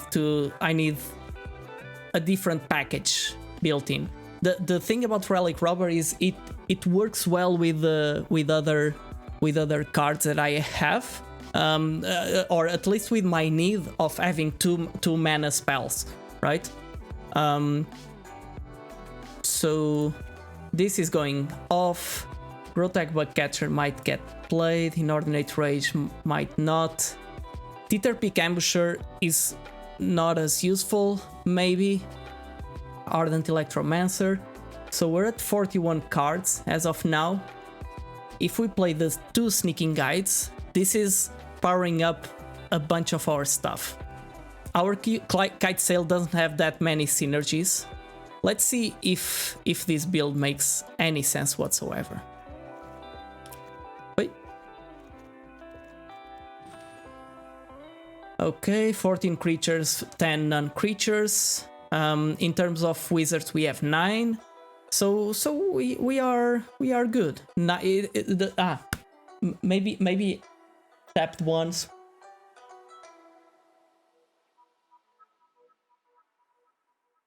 That could be a possibility, Sigma. But the thing about this deck is I want to kick stuff, so I need double blue and triple blue. So I need 10. I need like 10 sources of blue mana, and that's low. Regarding red, I might actually lower it a bit more. But both of these MDFCs, I might cast them as spells. You know, let's do the following arrangement, Ether. So if you teach me how to play Apex Legends, I'll teach you how to play Magic. Is that a deal?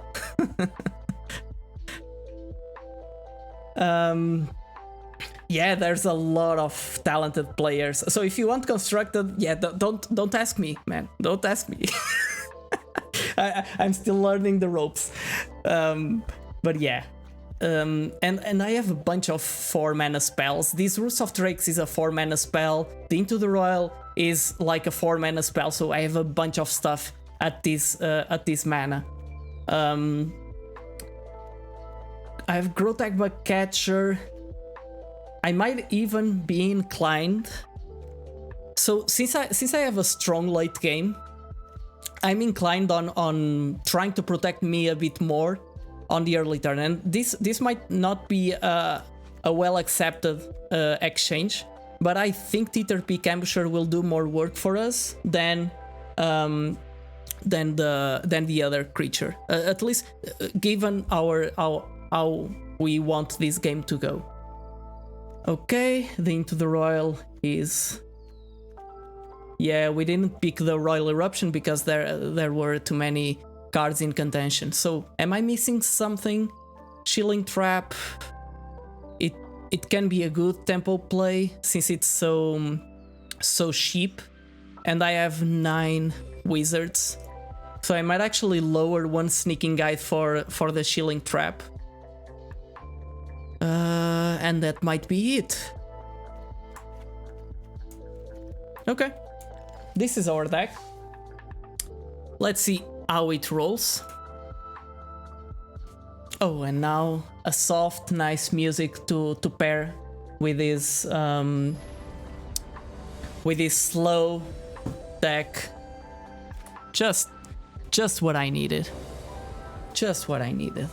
Spotify sometimes nails it. Yeah, but thank you. It's really useful to entertain these discussions, because sometimes I might miss a few things. For example, here say Midge just noticed that the Sneaking Guide would wheel, most likely. Yes, it definitely wheeled. So 2 mana, I'm not really ecstatic about that, but I have some early plays. I can develop my early game, no problem.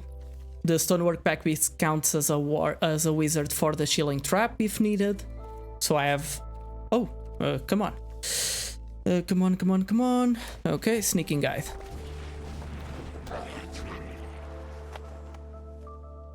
Okay.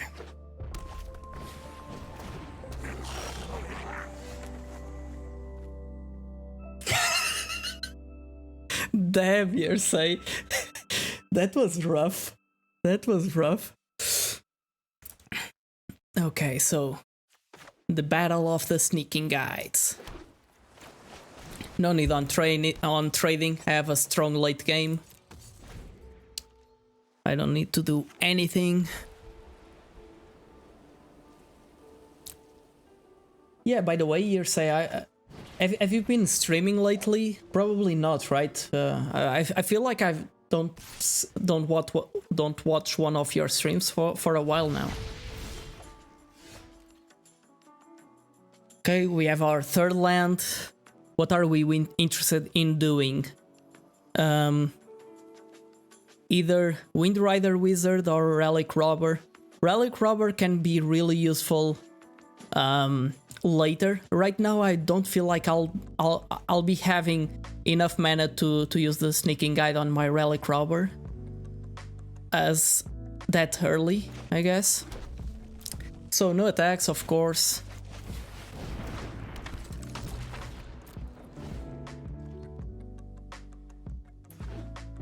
I just need to chill. Expedition Champion. So they're doing Warriors shenanigans. So this Thundering Spark Mage will do some work. If I want to block, no, I don't want to block that. But I will have a surprise for you next turn, most likely. So this turn, since I don't have a land and I really want to play the Thundering Spark Mage, the Relic Robber won't do much right now. I won't really take advantage of it. So having Shilling Trap open can be quite useful.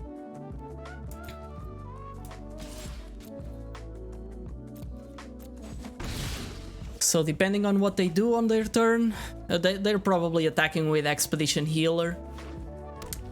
Again, since it's virtually the same situation as last turn. But the issue is now I have open mana.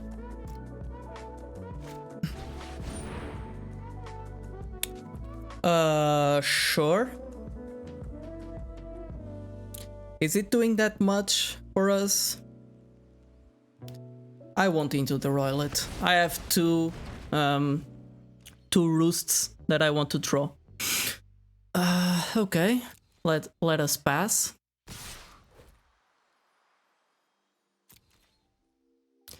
Two, three, four, 5. That gets me to 12. 12 against this deck can be quite harsh. They have 2 cards in hand. I'm 1 step away from casting the Thundering Spark Mage. No blocks for now. The thing is, if I use the Sneaking Guide, come on, a tapped land now? I'm playing 19 lands, man. Okay. This game is not going that well, but we can still do some stuff. I shouldn't probably have played this one, most likely. So if I cast Silum Division, instant or sorcery, Lul Mage's Domination is no good right now. I cannot really get a land with Silum Division, so I will need to play this as a land. Play... and probably ship the turn. Yeah, ship the turn. Try to ambush them in some way. Because I really don't want to trade my creatures because of Thundering Spark Mage. Because if I do, it won't do much when it enters battlefield.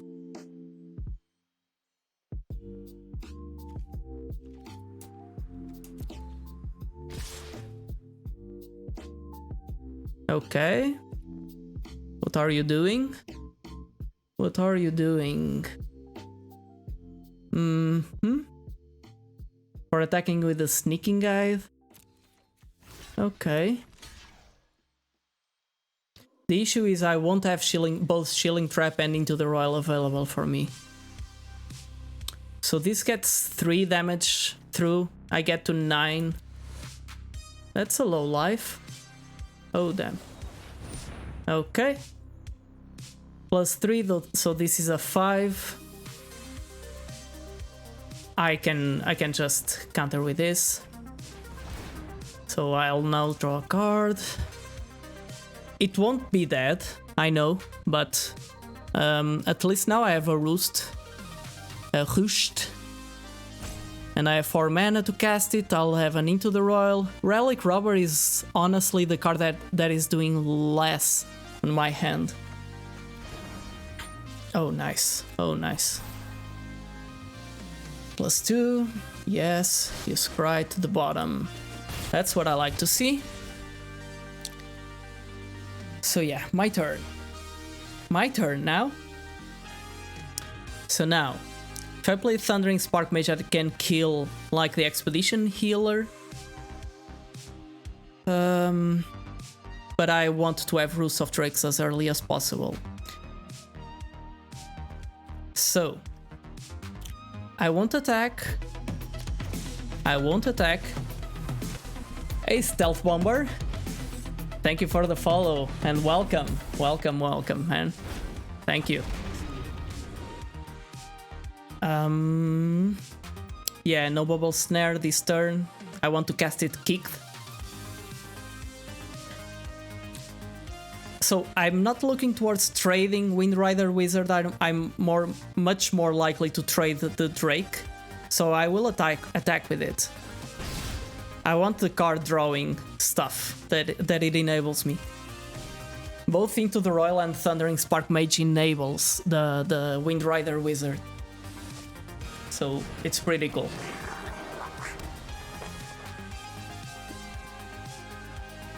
Oh, I might have missed.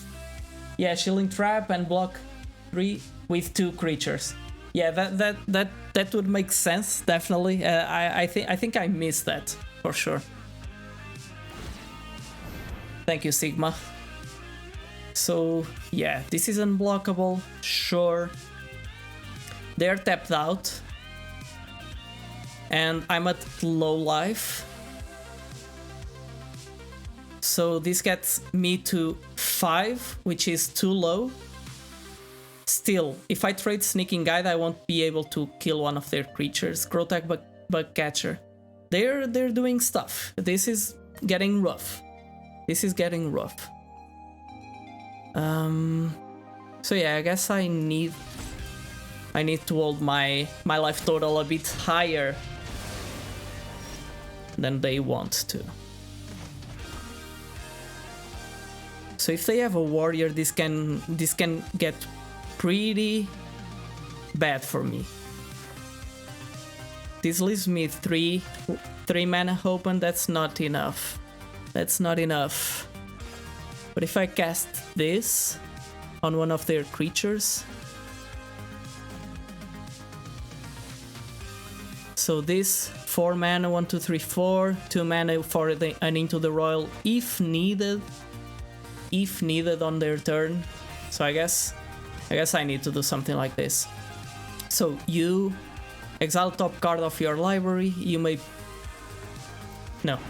Unfortunately, I need to get real and kill one of their creatures, leave a blocker behind. So discard a card. Sure, I don't need that many lands. So yeah. I need to control this game before I can give myself the option of using these cards kicked and all of that, unfortunately. So yeah, I'll have an Into the Royal ready for whatever they draw.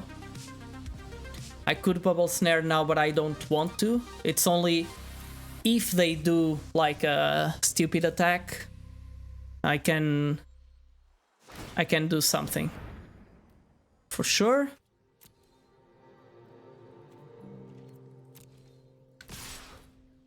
So you'll draw a card.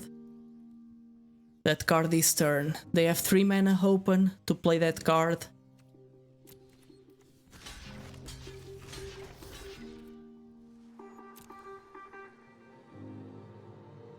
Let me see. Okay, you like this order, right? If I cast an Into the Royal, I'm able to draw an additional card. But I'm not kicking it for Roost of Drakes. Next turn, I will Bubble Snare, kicked, so I won't have mana to also kick Into the Royal, so I will do that. Just to preserve my life total and draw a card. I have plenty of cards. It's actually a loot, yes, but still. That way I maximize its value.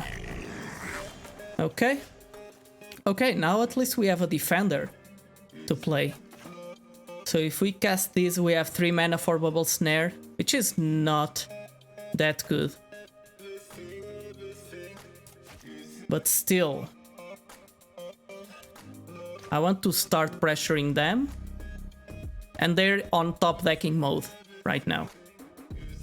So I think I will start doing this.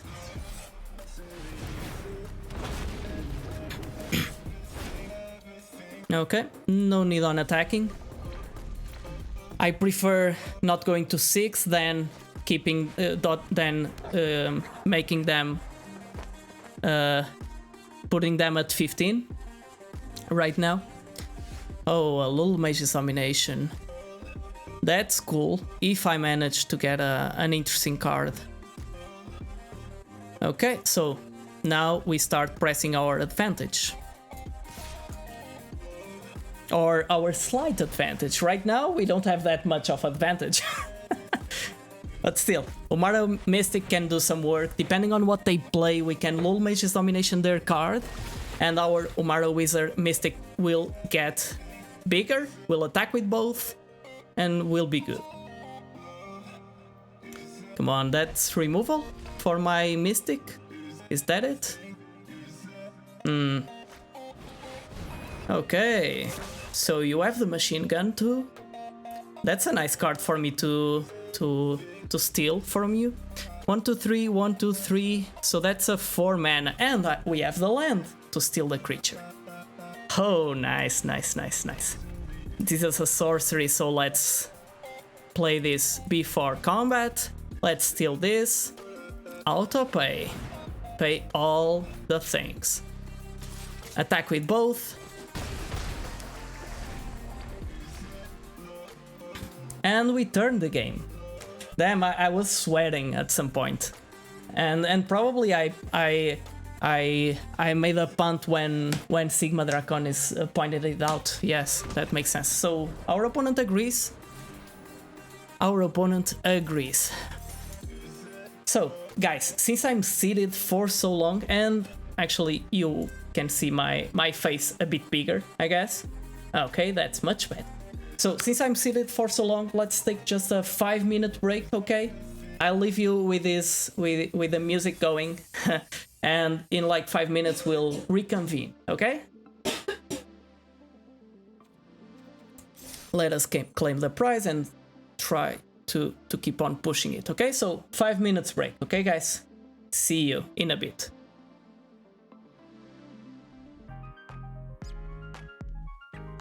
And we're back. Thank you for waiting. I hope you have eaten something. No, I'm actually just the one that is strapped to his chair while streaming. You are free to move around, I guess. So, second game. Let's go. Let's go. Let's go. I still feel some tensions going on this deck. Like the attacking plan with the rogue and the late game stuff with the Roost of Drakes and Little Mage's Domination. So but still, those cards are doing some work. I'll definitely keep this every day. I'll keep this every day for sure. So we have 3 lands. We can start with red in order to play our sneaking guide, maximize our efficiency when playing our spells. And okay, that's a Vine Gecko. I don't like that. On your side of the battlefield, that is. But I have a Titterpeak Ambusher. No attacks. No attacks. Oh Christ. See, our opponent also has all the creatures. Put a +1/+1 counter. Create X, black and green Hydra. So this is a nice target for Bubble Snare. I just hope they don't attack that much.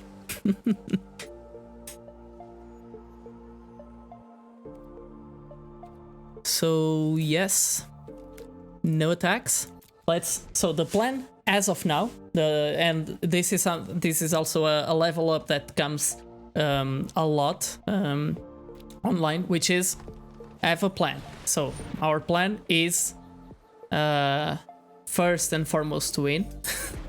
Okay, our plan is to have our Roost of Drakes next turn, then Bubble Snare their Grakmaw, so they don't have that much advantage from having it on the battlefield.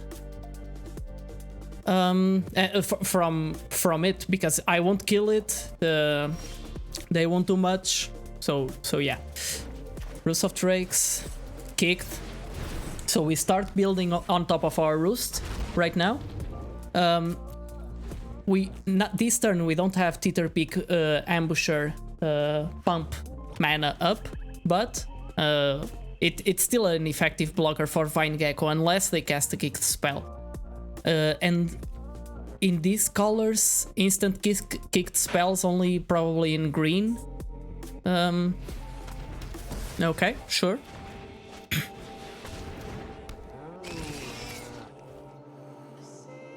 2/3/3s.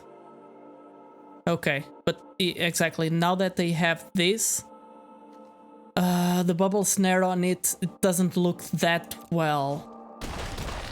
And they have 2 of them. Jesus. Creature you control with a +1/+1 counter on it dies, draw a card. That's not really good for me. Rock Slide Sorcerer, that would waste all my mana. Bubble Snare. Okay. Guess we need to cast a kicked Bubble Snare. So this puts a +1/+1 counter on Skyclave Shadowcat. A creature you control with a +1/+1 counter dies, draw a card. Okay. Yeah, they are doing stuff. This is one of the good versions of this deck, for sure. The thing is that they now can sacrifice the Grakmaw for this and put the rest of the things on the battlefield. But they could also sacrifice that creature for other stuff. So maybe I should have Bubble Snared one of the other creatures. Damn. Yeah. That might have been a punt. Okay. Either way, moving forward. Our Rock Slide Sorcerer, if we draw a land, can be followed by a Fissure Wizard that does 1 damage, but that's not that useful. Jesus, we're getting smashed to bits. Oh, Christ. What's going on? This has manas because of the Aggro Constrictor. Jesus Christ. What am I doing?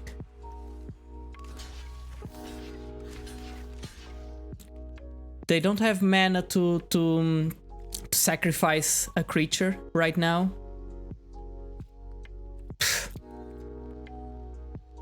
Oh Christ.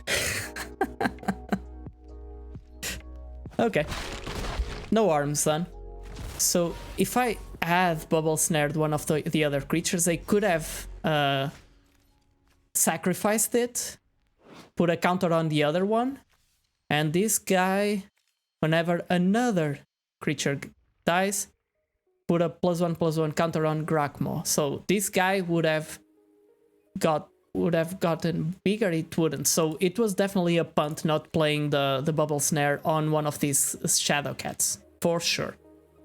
Well, at least on the short term. On the long term, yeah, you will never know. So I cannot, since this is not a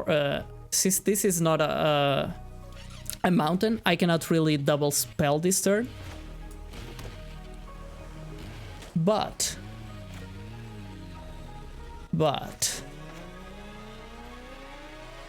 so let's move on to the Relic Robber plan, I guess. This is less mana efficient, but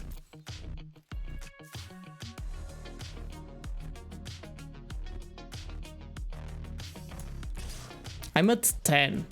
4, 7, 8, 9, 10, 11. So if I block this guy, I take 4, 5, 6, 7, 8. And this is a +1/+1 counters deck, so I won't do that.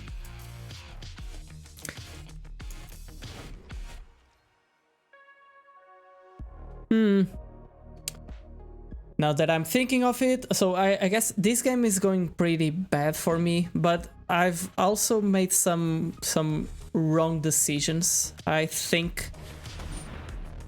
Yeah. Okay. Now I scoop. Come on. You have the Grakmo, the Scoot Swarm, Vine Gecko. Damn. Well, I opened some good rares either way, right? So I guess I should take that into consideration. I don't have red to pump this, of course not. So pass to blockers, sure. So 4 if these go through, and if I block like, okay, I don't block that one. If this one blocks this, 4, 5, 6, I take 6. But either way, the Scoot Swarm now is multiplying itself. So unless I can Rock Slide Sorcerer, Silum Division, it doesn't really work. So yeah.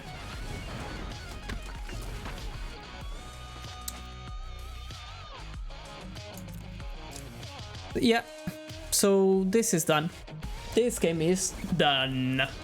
No worries. I think I made some misplays in there, but still, it would be an uphill battle. I think that we reviewed this before the draft, right? I should have not let the emotional side of it affect my gameplay, right? I should trust my emotions. I don't have a lot of experience, so I should take my emotions with a grain of salt, but or my intuition, that is. But still, once I started seeing some of their spells, I guess I've let it affect me in a way. So should take that into consideration next time, for sure. Okay.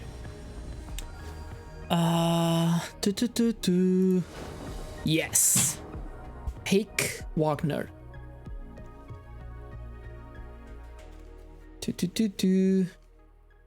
So we have some options. Sure, let's keep. We just have game starting on turn 3, but it's a game at least. Oh nice, a 2-drop. Hello, Pack Beast. Hello, hello.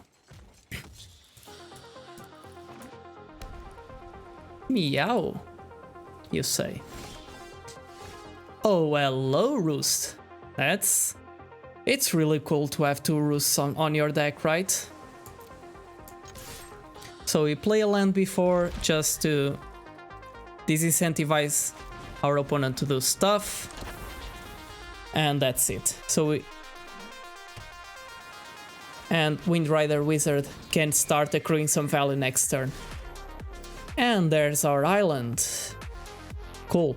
So I don't necessarily want to trade the Windrider Wizard, but I would trade the Pack Beast, I think. No, but this turn we will set up Roost, okay? So Thundering, it will be Thundering Spark Mage, the Tazim Raptor, attack with both. I will mill a card essentially, or loot a card, I mean. So yes, we're in pretty good shape this game. Take action for sure. Sneaking Guide won't do much. It won't do much, so it can be shipped elsewhere. Of course, it's also useful to ship that card, because that way we're able to... we have a slightly higher density of kicker cards in our deck, right?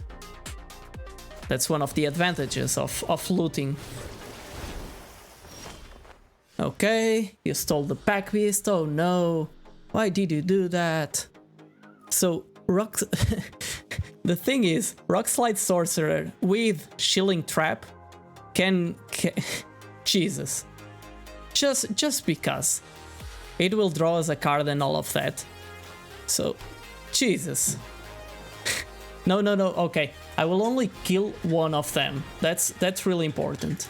That's really important. So I don't care about the land.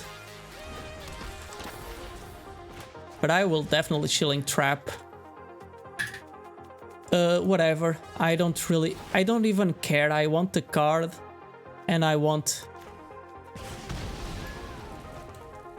Take action? Oh, I shouldn't have targeted their creature. I should have targeted my Rock Slide Sorcerer. Oh, because now this spell fizzles. Another punt. Okay, now no. At least I understood it before. Oh, okay, whatever. But this would cleanly draw a card. That was a big punt, big punt. I should have targeted my Rock Slide Sorcerer. Okay, no worries, you can grow how much you like, however much you like. No need on playing that land. We can attack in the air.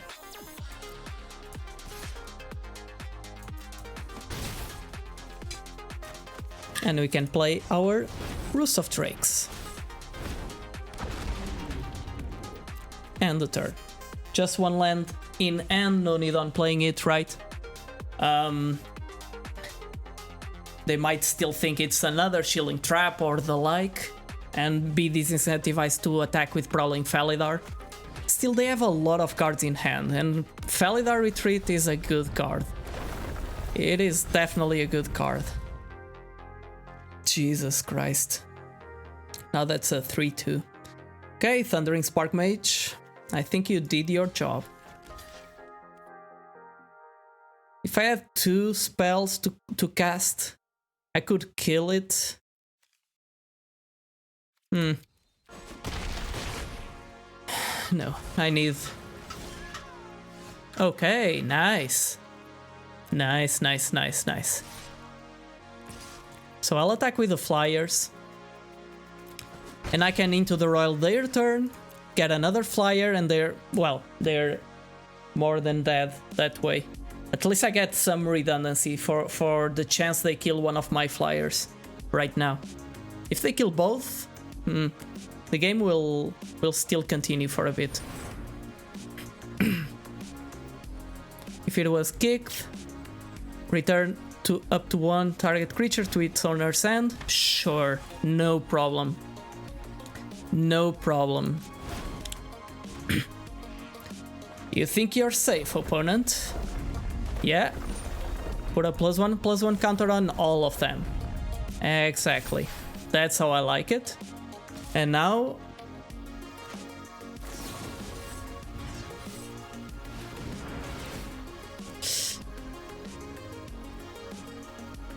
Sure, their face. Sure. Discard the land. The island. Yeah, the land. Good game, man. Or woman. Good game person, I mean.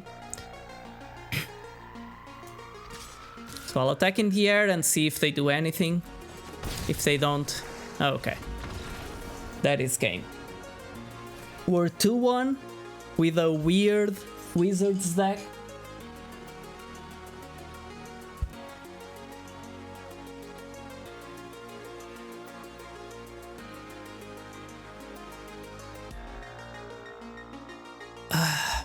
Jesus, I talked a lot today.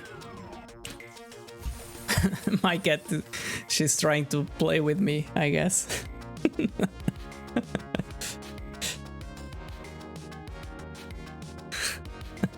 Okay, let's not get distracted and let's do it. Let's do it. So yeah, Paulage, how are you? How are you? Oh, a bunch of lands, but still, I can put these lands into good use. I would prefer to have a more balanced distribution between islands and mountains, but I have a bunch of islands in my deck still to draw. So, yep, island it is. This is not the kind of lands that you mulligan in limited. And there's another island. So we're all good. We're all good. Now I just want to see a roost. Right? Okay. You can attack with that. Nope. That's aced. It's +2/+2, so Teeter Peak Ambusher is not really a good way to use. Okay, but we can still do some stuff, some fun stuff. We can Wind Rider Wizard this turn, but next turn I'm still able to double spell with Ardent Electromancer. It's not as explosive. Again, the Electromancer doesn't work that well with wizards, but it can still do some work. Okay. You attack, I cannot block. Sure. Oh, that's a crappy creature. Okay, now I'm at 16. No need to Into the Royal right now.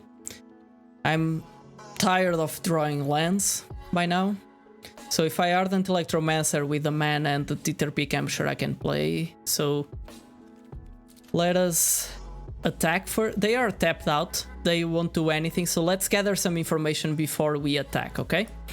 By playing Ardent Electromancer, we'll have 1 mana up. Yes, I want to draw a card and ship. Oh, come on, more lands? Okay, either way, again, we're trimming down the deck to a place that we are more likely to have access to the other stuff. Since mana doesn't float from turn phase to turn phase, let's do this before anything else. So, there's an attack opponent that has reach. Come on. There's always a weird red creature that has reach. Always. Now they play the land.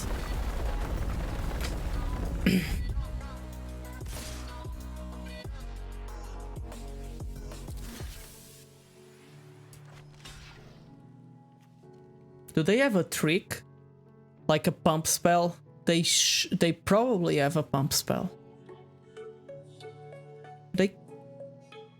They will need to say, I'm at 16. I'm at 16. Brushfire Elemental won't do much in a short while. They still have a bunch of cards in hand, so if I fall too much behind, I'm a bit doomed. So let's use our life total as a resource for a bit and use it to delay a bit while we keep being flooded. Again, Bob Ross lands, same thing as previously, always getting flooded with these lands. So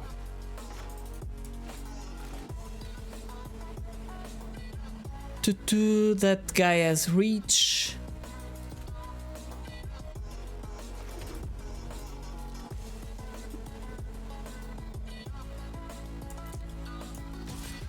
I will actually attack with both, so they can either block one or the other. That's fine. This guy has defender, so if they had a pump spell, okay. They didn't have a pump spell. Okay. Either way, this turn I can pump this and still have Into the Royal available. Yeah, but they might use the pump spell on the Tuk, right? Not sure. It's weird. They still have lands, that's fine. That is fine. That's a big creature, man. That's a big creature. You gain some life, sure. I'm drawing so many bad cards. So all creatures have haste, so I can, in principle, pump my Teeter Peak or not pump and kick my my Into the Royal, which is what I'll do. I'll do this. Getting this card back to their hand is not great, given that they have Tuk Router Rubble Fort. But I need to survive. And I need to draw some non-land spells. Christ. Okay, that's a card. That I will admit. Sure, I have too many mountains already. Okay, that's a roost. But oh, come on. Nothing that triggers Rock Slide Sorcerer. Okay. I'm at 8 right now. This Bubble Snare can do some work, but Roost of Drakes Kicked is altogether my best option. Or, no, this turn we need our Rock Slide Sorcerer to set up. Okay, that's... It pains me a lot to send Bubble Snare back, but it's simply not as efficient removal as Fisher Wizard right now.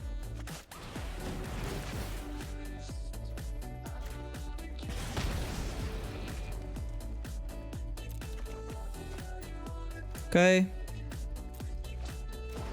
Could have not accepted to do that. Decline. I don't want to send my Roost back. So let's attack. It's one less Drake, I know, and that might not be correct, but they're drawing cards like hell. Their third Timber Aesthetic will now enter the battlefield and I can do some stuff. Right, I can block with Rock Slide Sorcerer and Tether Peak Ambusher and I'm good. They would need to offer the trade, I guess, depending on what else they have. Okay, that's a 3-2. Top 6 cards. There goes the Colossus for next turn. Now I want the Bubble Snare back. Okay, so if we attack, they could trade. Let's see what they want to do. I need to reduce their board as much as possible in order for Seagate Colossus to be as expensive as possible. So since this will trade with whatever, this I can also make it trade with whatever, so I will attack with all. And I will have, hopefully, a Drake behind to block, like the Juro Paragon if they don't do anything. I want to remove creatures so they don't have mana to cast the Seagate Colossus. That's the thing. I know that they also have third Timber Aesthetic, but I can chump block it for one turn, if needed.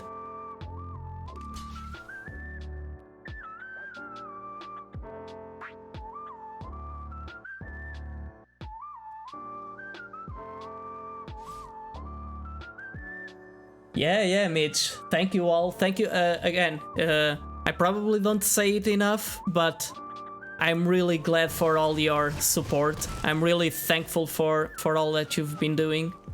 So yeah, I cannot thank you enough.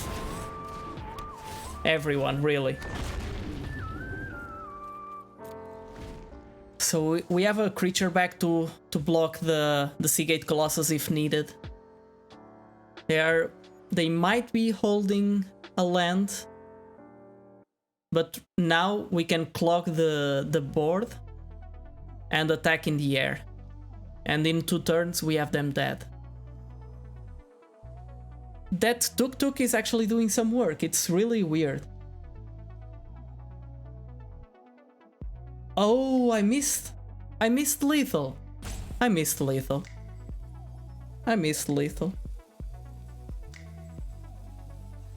Tunnel vision, man. I missed lethal. Come on. Okay, yeah, you're correct. Thank you for for noticing it. Jesus. Oh Christ.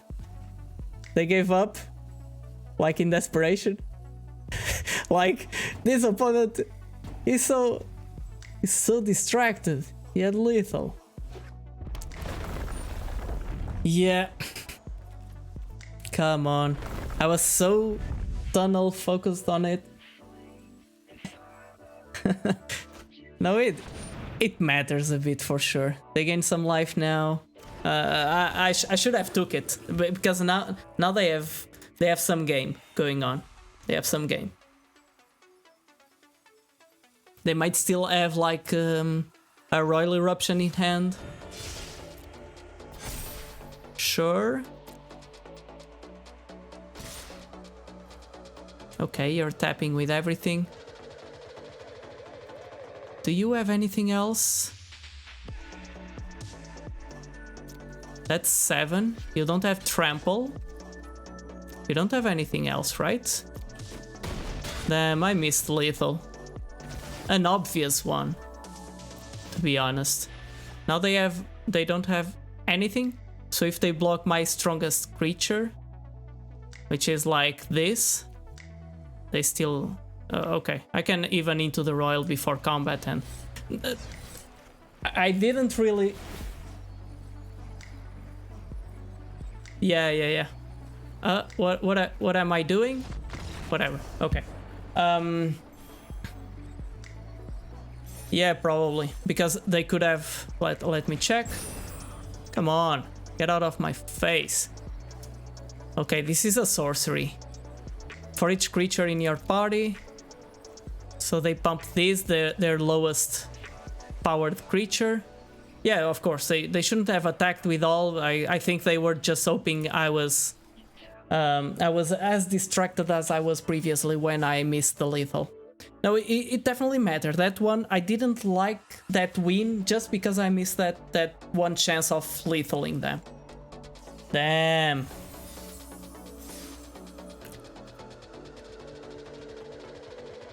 Yeah, but thank you guys for keeping me on my toes. That's really how it should be.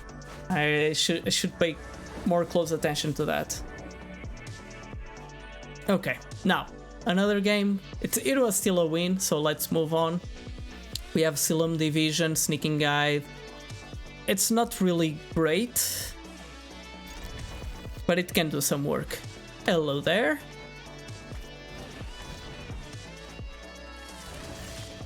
A forest to get another forest. You might be low on lands, man. I suspect you're low on lands. Sneaking Guide.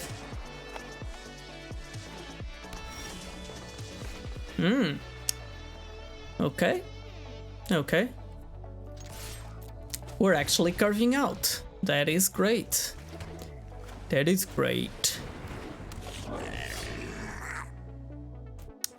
Damn, I missed lethal.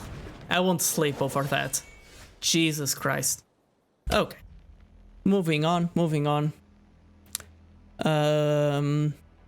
If I play Ardent Electromancer, can I double spell somehow with it? So it will give me 2 mana back. I can't do much with it, unfortunately. I can't also cast a kicked bubble snare or something like that. But I can use this. Yeah, let's just commit to the board, and that's basically it. That's all I can do. Ardent Electromancer. Oh, right. I have a rogue and a warrior. Oh, Christ. I forgot.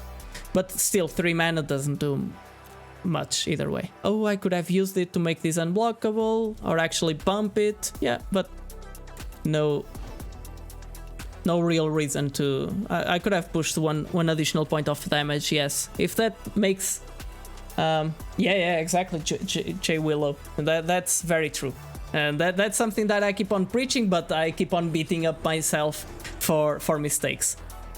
So yeah, no blocks. I want to bubble snare that. Sure. Okay, Shatter Skull Smashing still doesn't do much right now. Thundering Spark Mage kills their Paragon, so I will do that before combat so that I can attack.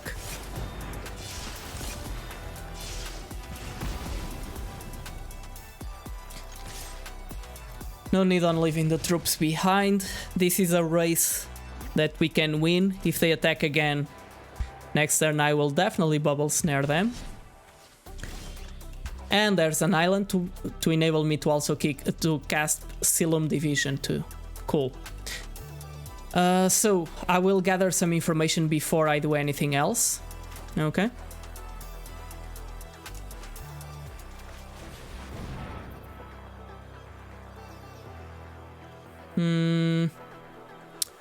Okay, there swamp, plains, forests.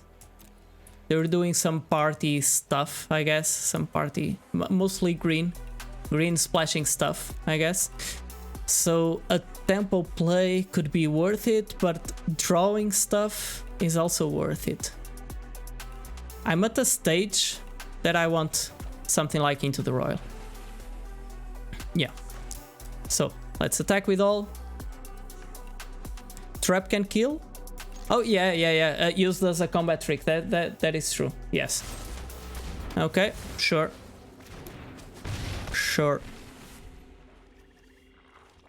And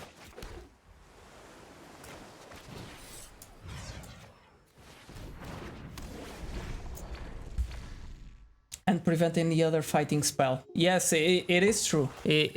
And if they have multiples of those, it makes sense. Yeah, you're right, Sigma. 1, 2, 1, 2, 3. So we could do 3 damage to that. No real reason for it. We still don't want to do much. We could cast our Windrider Wizard and prepare next turn. So, how far are we from Shatter Skull Smashing? Yes, we're pretty far. Yeah. So, what I'll do is Windrider Wizard. If needed on their turn, we can Into the Royal, but I don't plan on doing that. Yeah.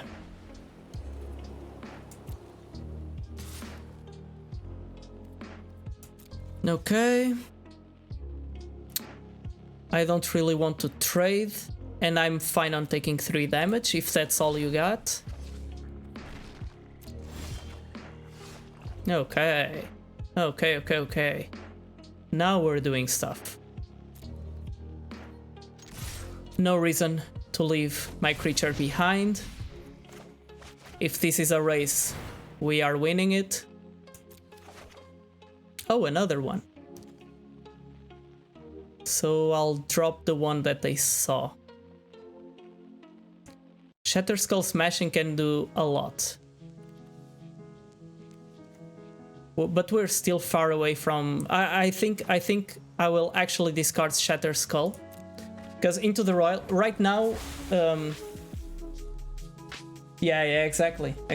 You're right, Jay Willow. Sometimes I take a while, and sometimes I take the wrong decision, to be honest, but Into the Royal right now, having them at 9 life is just bonkers. Pass. I would actually leave them attack if they don't bump or anything else, and Into the Royal on my turn or something. Okay, that's another island.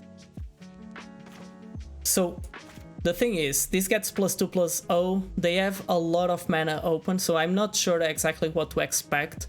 This is 2 damage, 3, 4, 5, 6, 7, 8, so not lethal even if I cast both Into the Royals. And I likely don't want to do that. But I want to cast one and draw a card before combat, even to see what... yeah, that is definitely a possibility. But I prefer to play a bit around it than not. And the thing is, I wouldn't increase the clock by attacking by using both into the royals on this turn and increasing and attacking. I wouldn't be doing a good service for myself. All attack. So right, they would still be in a 2-turn clock. Well, actually, yeah, I just draw the deliberate because of my card. So no need on playing the island. I can discard it if needed or something. Okay, that was a rolling regrowth. Doesn't do anything here. Right now I just need to protect whatever creature that I need. If they tap out for the Drana Silencer, I might leave. Yeah. I guess this is game opponent. What do you have? Let's cancel it. Let's first attack. If I attack with both... Let's see what they do if I play this. Okay, they scoop. I would have dropped the land to have Royal protecting the wizard. Yeah, that makes sense. That definitely makes sense.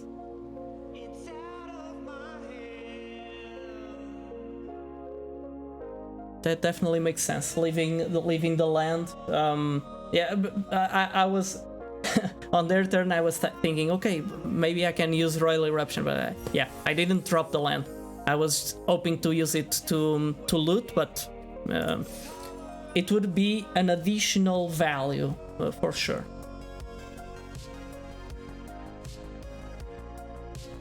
Yeah, the scry open, yes.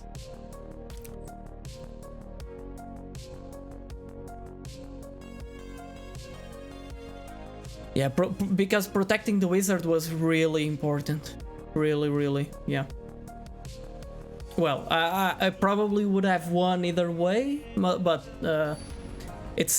I left value on the table. Yeah.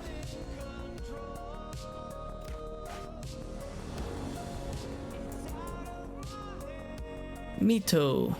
I need to climb the ladder. I need to spend some time grinding the ladder, I guess. Jesus, I'm going first. I can't play a thing. I have some 3 mana spells. This is the kind of hands that I mulligan. I'm sorry, but it is. So this is a wizard. Teeter Picamshire, a warrior. I can use this to drop a land if I want. Yeah. So either way, I was gonna keep this.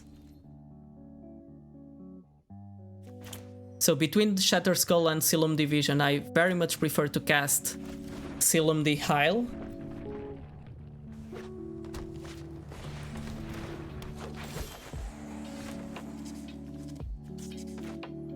Okay, my Thundering Spark Mage will love that. Not that land, Yoko. Not that land. So this is actually not doing much right now. And I want all the lands that I can. So Fisher Wizard won't do a lot this turn. So I will play Teeter Picamshire, even though I won't likely block with it. Dauntless Survivor. Okay, now I won't definitely block with it. But at least my Thundering Spark Mage will get some additional value. Cool. Okay, so we could in principle attack and even think about pumping my creature. Next turn we want to have Thundering Spark Mage open, but we can still pay for life for Shatter Skull Smashing maybe. Or not, no. Let's play this tapped attack first. No. I want to be able to pump Teeter Picamshire if needed. So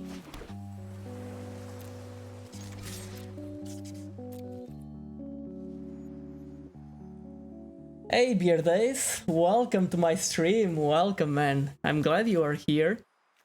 I'm really glad. How has been your Sunday, man?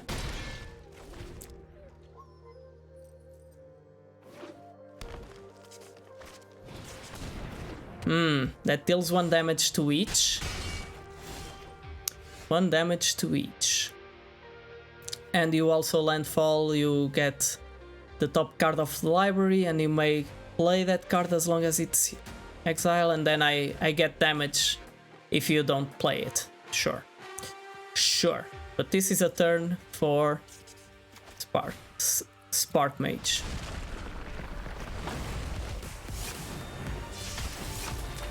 Could have played it after combat, but still, not much value we gained there.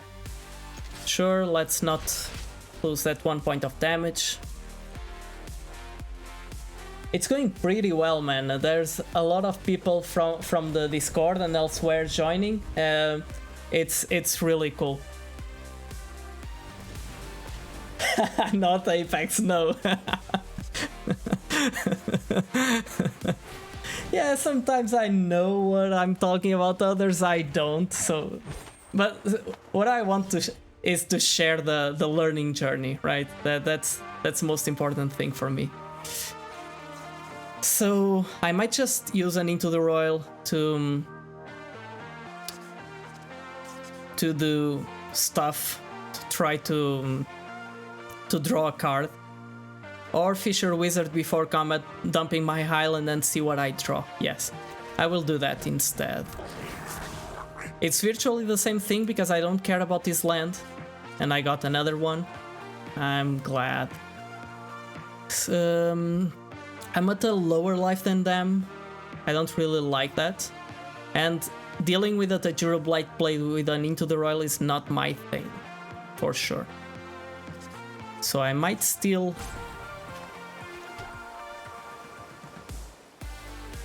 play this. So if I attack with just these two, that doesn't really help me. They will block.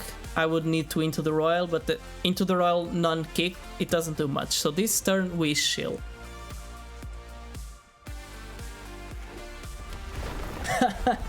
I wished.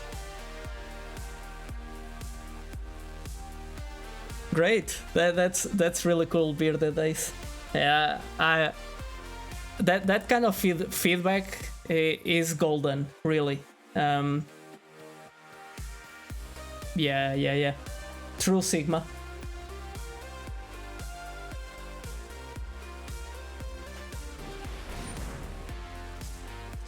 Okay, unkicked, so you won't get anything from the battle, from the graveyard.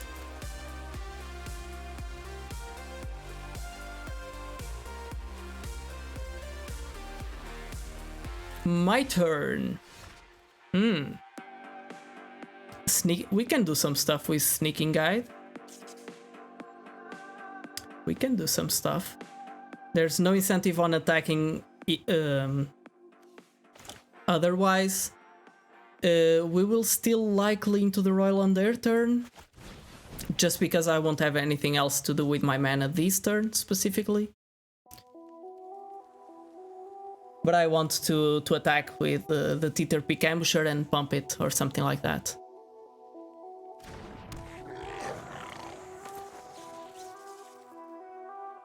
Still, I don't want to give them the chance to kick this spell. I know they have nothing on the graveyard right now, but they might. But it's just something to consider, right? Just something to consider. No attacks. Ship the turn. Ship the turn.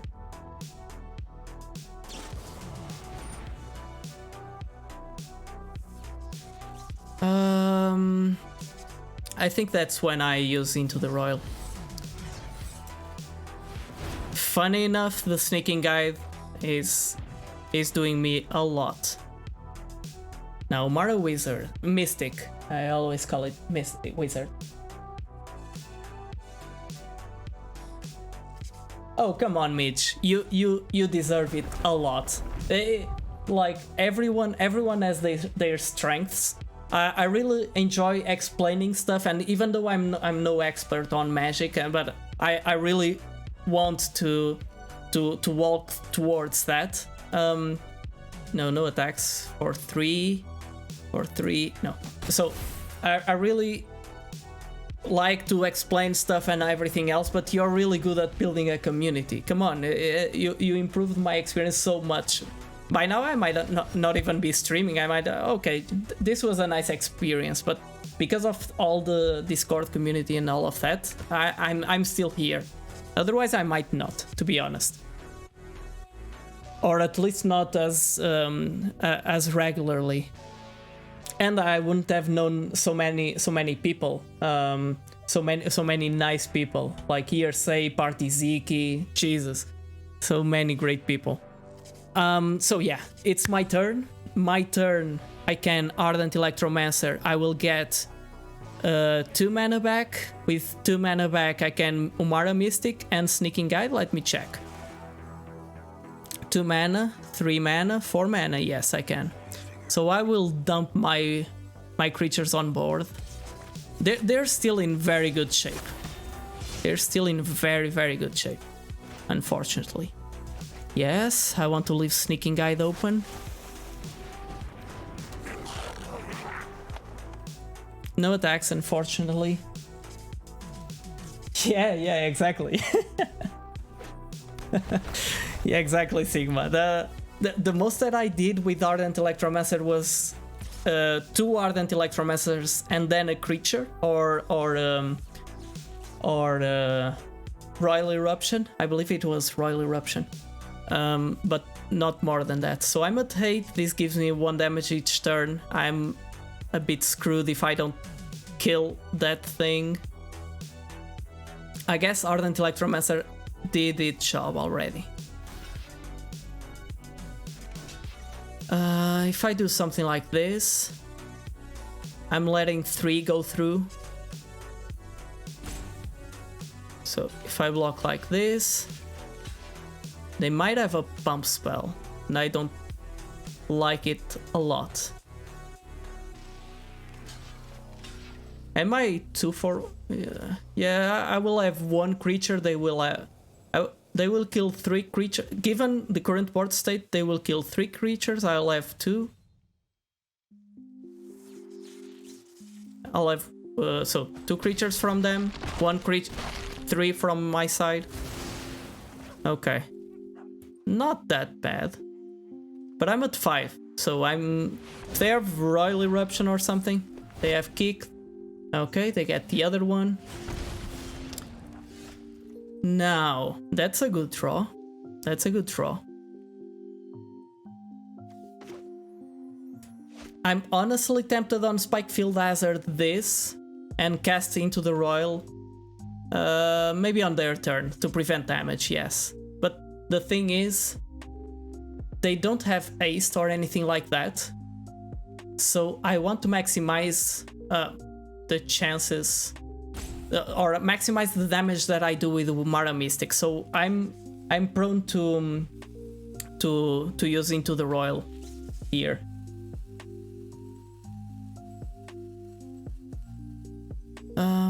So yeah.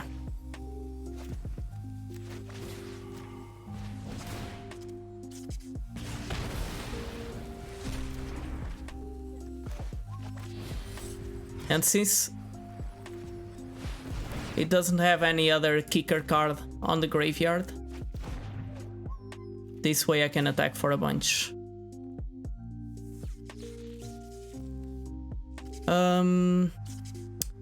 5, 7, 7, they're at 16, so attacking with this doesn't really lower that much the clock, so I'll attack just with the flyer. Pierre Rover! Yes, Sigma is a really good player. So I actually knew Sigma.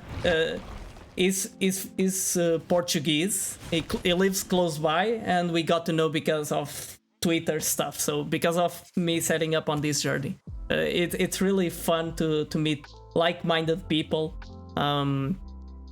across this journey. It's really cool.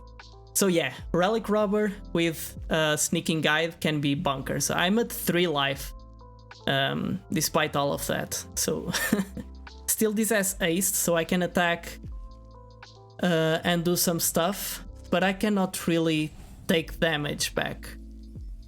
And yeah, attacking with Umara Mystic this turn doesn't do much.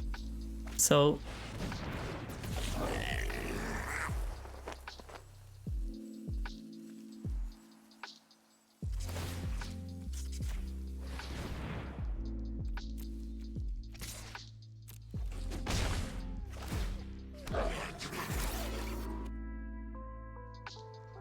I have 2 blockers. I think okay, it's on each player's turn, so I have like 1 turn to kill them. Oh Jesus, this I'm not okay, this is kicked, right? So I'm dead. More or less dead. On my turn, if there are cards, so he didn't play a land. If he has a land, I'm dead. If he does not, I'm fine. So no real options here. I will need to trade both creatures, unfortunately, and take 1 point of damage. Yeah, not much that I can do now. They have 1, 2, 3. If they have a land, I'm more or less dead. I'm at 2 points of life, so I would need 2 blockers. So yeah, this is what I can do.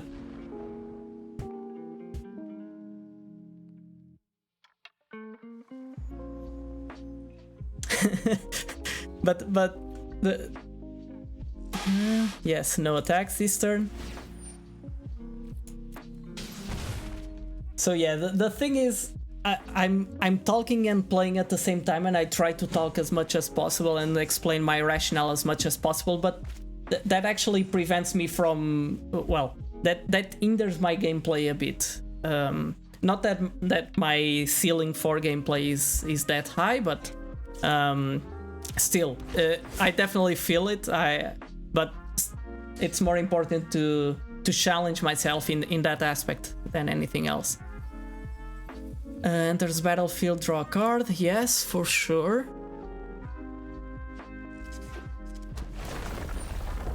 Oh, Christ. Oh, Christ, I'm dead. I think I'm dead.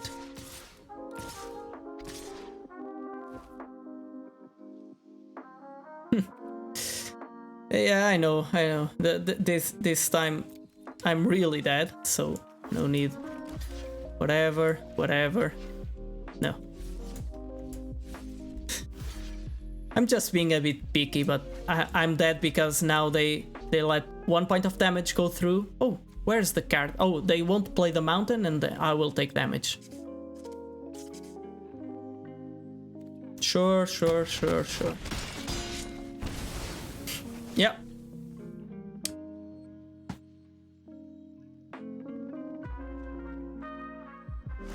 Jesus. I didn't know you played for that long, Sigma, or at least I didn't remember. But yeah, you had that old magazine and all of that, so I guess it was likely.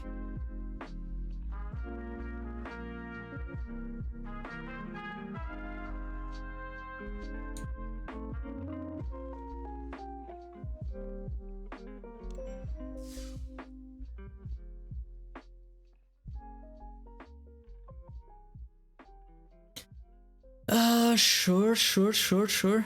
Let's 4-2. Still, it's a reasonable record. I'm expecting a bit more from this deck, because of the quality cards that we have in it. But it's not one of those cohesive, explosive decks that I'm used to.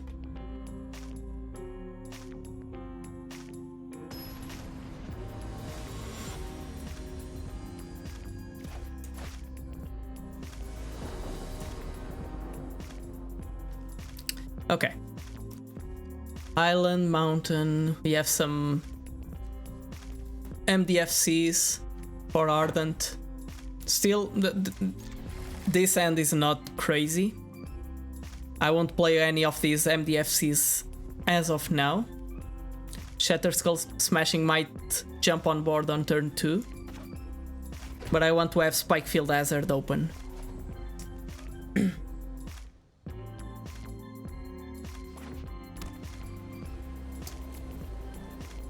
Okay, sure.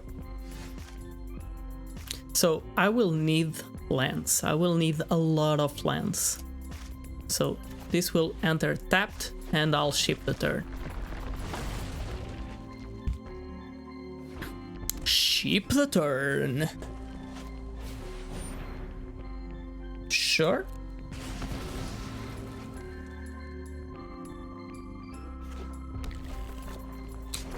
They're thinning their deck and drawing a card. It makes sense. It's not really a good use for that card, but I guess they're also falling a bit behind. Okay, Ardent Electromancer for no value. It's just a 3-2. A nice 3-2.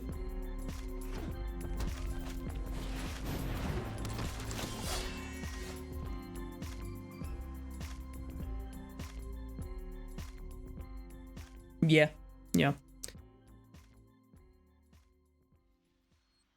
Okay, Spikefield Hazard isn't doing much against that creature.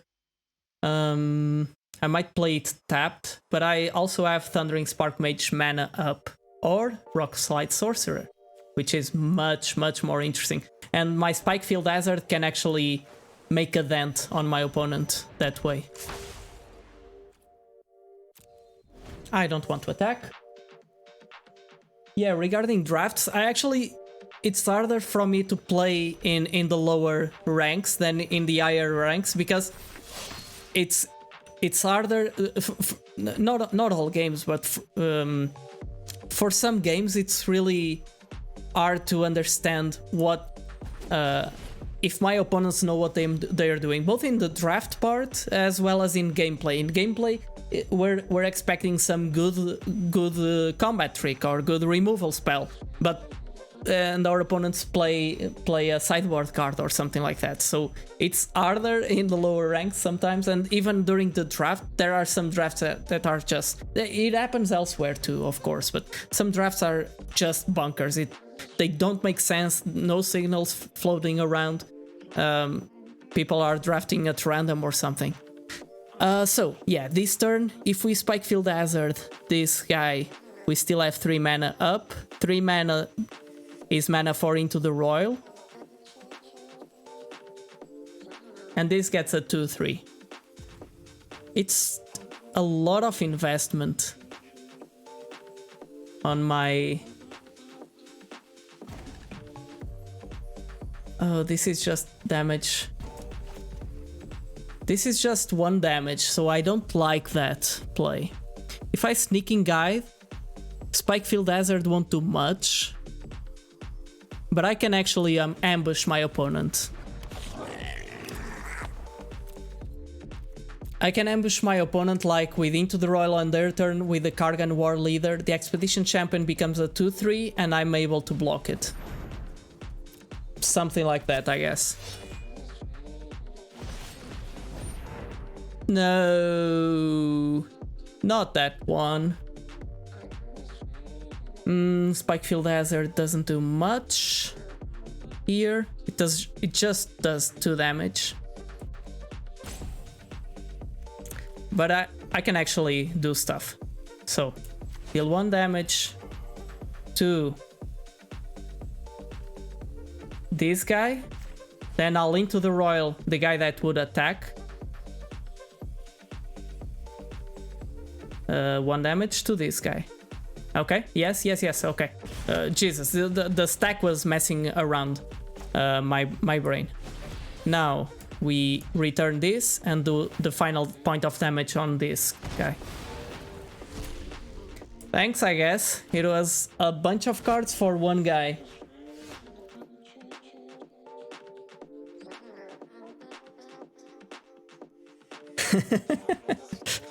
That's the plan, Beer Days. I'm actually hired by Wizards to get people into the game. Not really, because I don't really incentivize that much. So if I play a mountain, I still don't have enough islands to lull Mage's Domination, one of their things.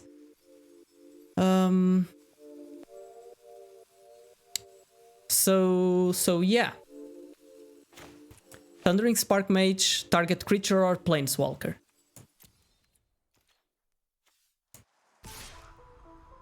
Let's see if they take it.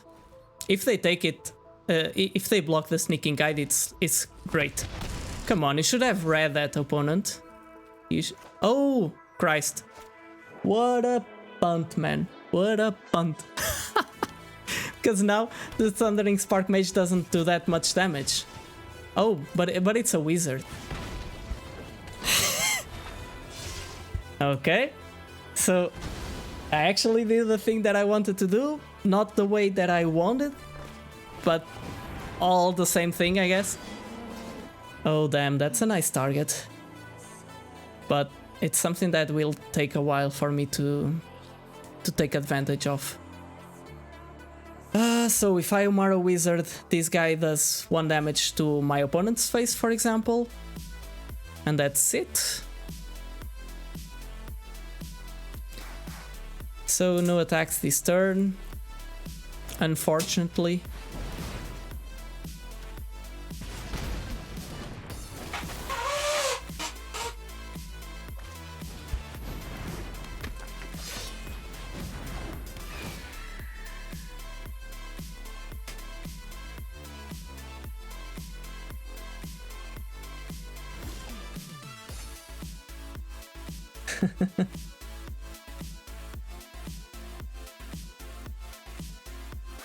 Okay, there's our island.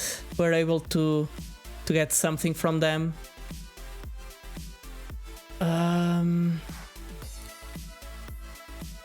Only 3 mana up, so we can get the Expedition Champion, which is not great, but I'm still far away from getting the Akum Warrior from their side. And this will enable me to attack with Umara Mystic this turn. 1, 2, 3. 1, 2, 3. How many? 4 cards. They're still miles away from. Wait.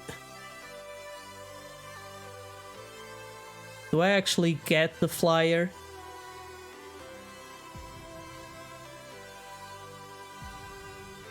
They're attacking for 4, but we can do some trades. I'm happy on doing some trades. So 1 point of damage here.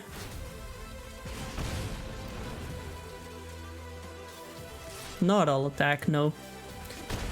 As for the rest, they're on blocking duty. I prefer to have some evasion right now.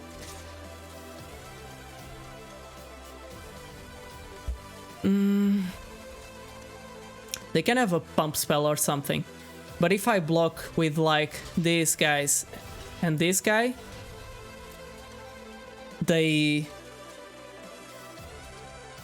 cannot really. Okay, that is fine. That is fine. One for one trade. I'm happy for it. So yeah, this turn it's easy. We just attack in the air. We deploy another thing in the ground and start praying.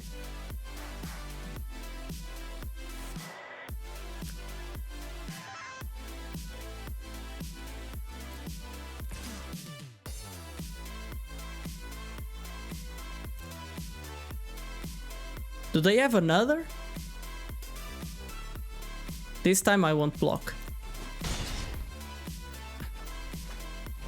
Okay, they have another Expedition Champion, not another Sagiri's Shelter. Okay, sure. Let's dig into our deck, see if we find anything useful. A Deliberate. That might be useful. That might be useful. I can either Deliberate or pump the Tether Peak Ambusher on their turn. I'm at 11. So if I cast Deliberate, instead of having them at 6, I would have them at 4. 4, well, I would attack with this, so at 2. So 5 damage, 4. Yeah, I will hold the Deliberate this turn. It doesn't really fasten my clock. It seems to be the best thing to do. I wouldn't have lethal this turn, I believe. So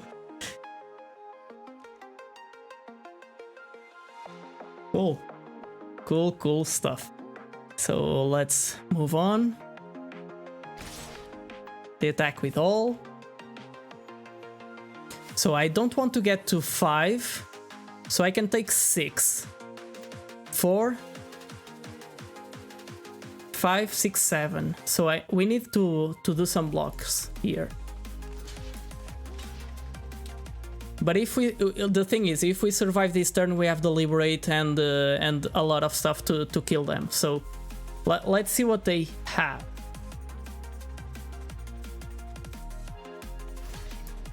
Let's do it like this. Threaten both traits. They don't seem to have anything. Oh, damn. I should have pumped. Come on. I misclicked. Today is not going that well. Yeah, exactly. That's why I cannot drop to 5 or below. Okay, you get 2 mana back. But thank you, Sigma. Yes, I need to be careful about that. Good game, man. Good game. Actually, regarding the conversation that you're having in chat, I feel like I'm really fortunate to have like both Yersay and SRP not Party Ziki. Damn, I was thinking about Johnny and Party Ziki on the same chat because I that's the both things that I really need to work out. It's like and it fascinates me the ability to brew decks and the ability to study and understand the metagame to an intuitive level. Those are things that I definitely don't have and I definitely need to work on. So it's really cool. So 5 wins. I'm getting happier. Yeah. I need to trust the art of the cards, right? That's what Prom Gamer is and Master B are saying. Those are the things that in Yu-Gi-Oh, the Yu-Gi-Oh the series, it worked like that. You just need to trust your top deck properly, and that's it.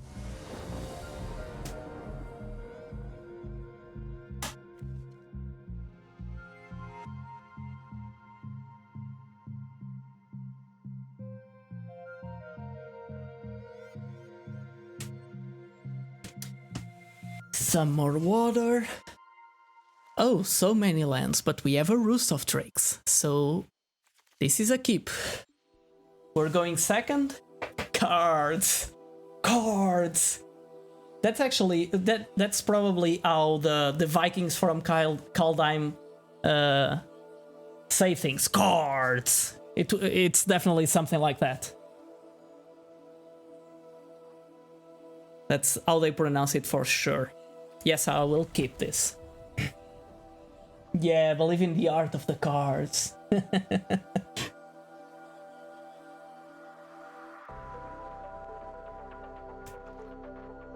Okay. So, I'm in dire need for some inspiration. What do you have to say to me? A child's giggle is worth 100 pounds of gold. Okay, I guess that what this means is if I'm playing against a child, I should let them win? I guess. Luckily, I don't know, so I can punish them. And don't feel regret.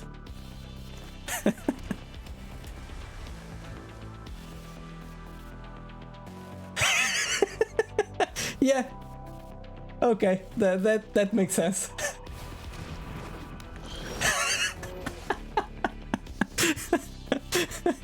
just for fun, right? Just for making people laugh.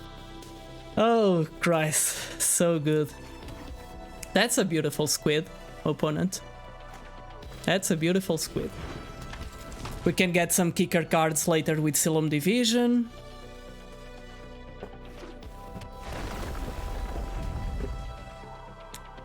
Sure, attack away. I don't care. I'm still. This is like rogues or something. I will have a few creatures available. So, Mountain Roost, and that's it. Next turn, probably another Roost. I could have played this after combat. Actually, I should, but whatever.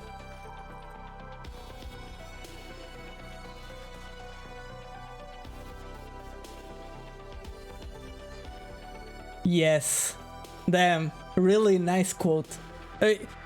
You can't even imagine how much time I took to have that inspire me working. I was being driven nuts because of I wanted to have really thousands of quotes available, and the API was crashing on me.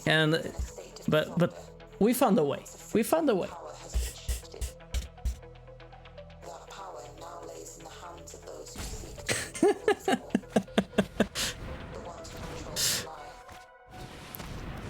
Oh, that's a Nighthawk Scavenger. That's a Scavenger. I don't have a way to deal 3 damage to it. So I will just build 2 Drakes and that's it. And hope I draw something useful next turn. Yeah, I guess so.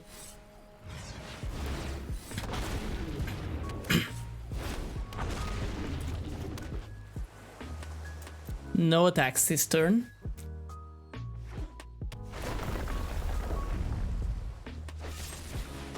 And by the way, oh damn. Oh damn. So they are full on killing me plan, right? I need to do these blocks. Into the Royal can buy me some time. If I Ardent Electromancer, I'll get 1 mana up. With Fisher Wizard, I can recycle an island or something.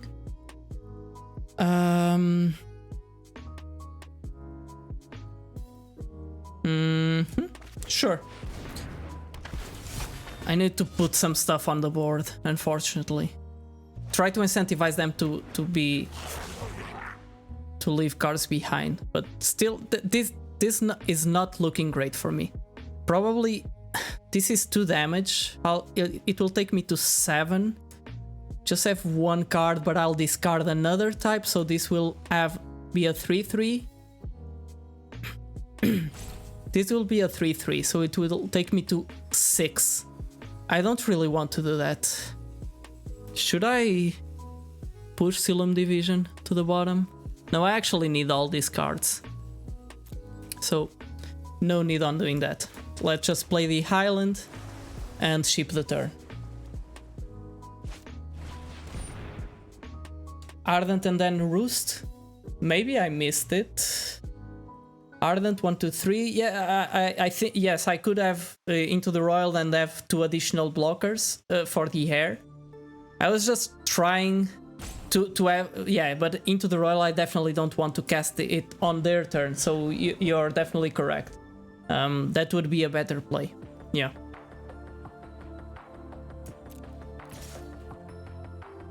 Yeah, I don't want to Into the Royal on their turn. Damn, that's why.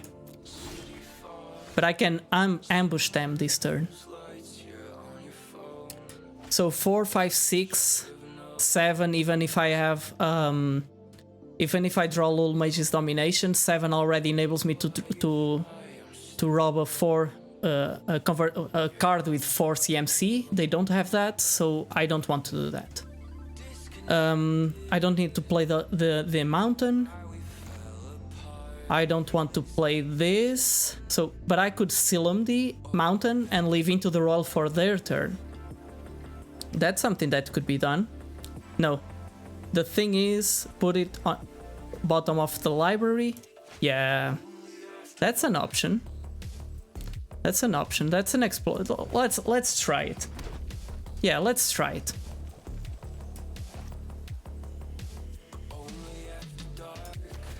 Yeah, I think I can. Oh, great. So we can still use. Oh Jesus, we can still use the Into the Roil on their turn. Yeah, exactly. You're definitely correct, Sigma. I took a while, but thankfully I found. Okay. Are they stream sniping or something? Are they stream sniping? I'm too small to be stream sniped. Come on. Yeah, a win is a win. I guess so. Yeah, but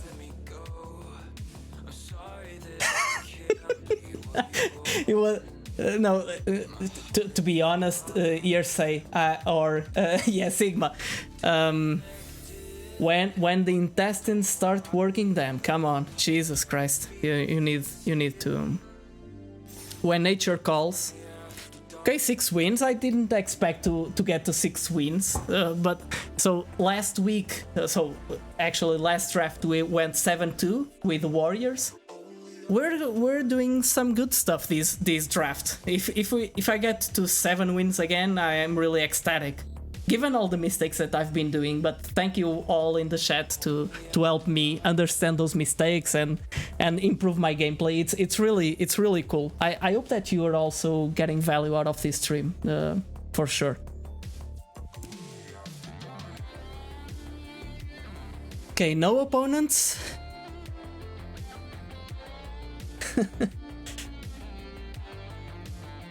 I was getting stream sniped. My first stream snipe.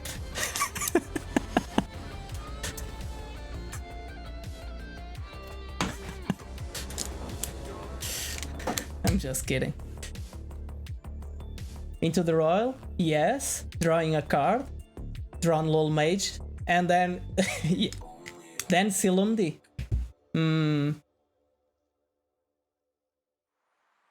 The play would have been Into the Roil on his... Okay. We would draw a card. Yeah, okay. After the fact, we would know they have... it's LOL Mage's nomination.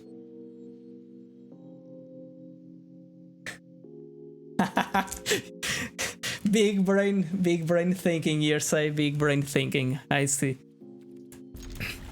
So we need mana, so I'm willing to start with Silumdi for sure.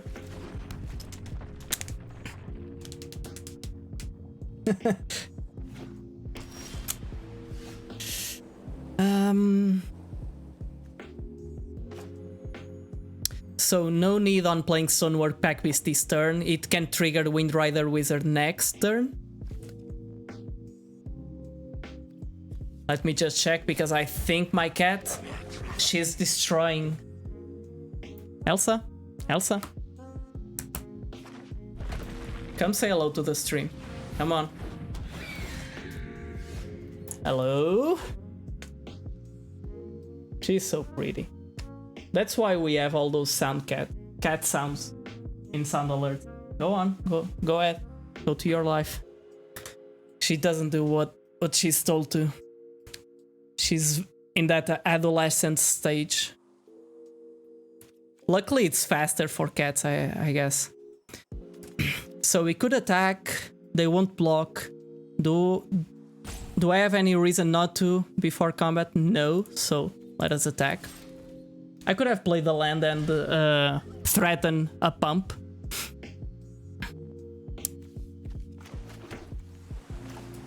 Next turn we can loot a card with Stonework Pack Beast, for example.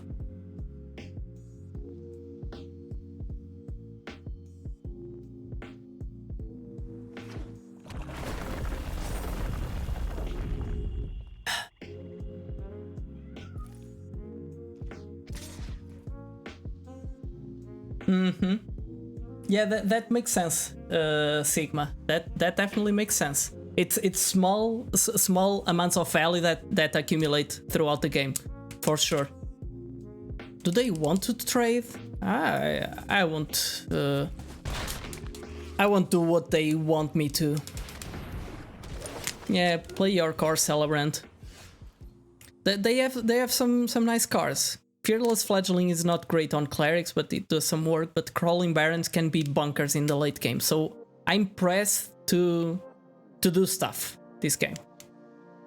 I might actually Lul Mage's Domination at some point. This turn, I could actually Bubble Snare the Fearless Fledgling, probably, and attack in the air. So Bubble Snare, Stonework Pack Beast, and I might actually play Shatter Skull Smashing as a land to try to have Lul Mage's Domination open. Okay. No need to do it before combat. Let's just attack. I could actually play the Stonework Pack Beast before combat.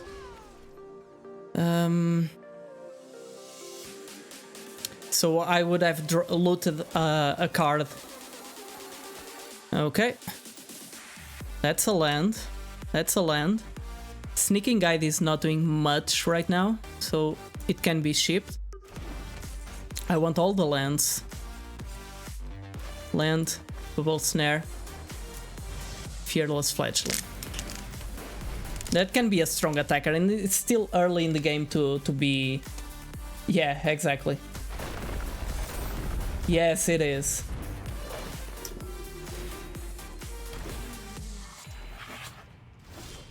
Okay. An attended healer. I can get their attended healer from their side of the battlefield in a while, because it's 4 mana. 4 mana is a lot. It's a lot. So, this turn, we could still Shatter Skull Smashing. It takes me like 5 mana. It's achievable, but I would only kill one creature, the attended healer. Well.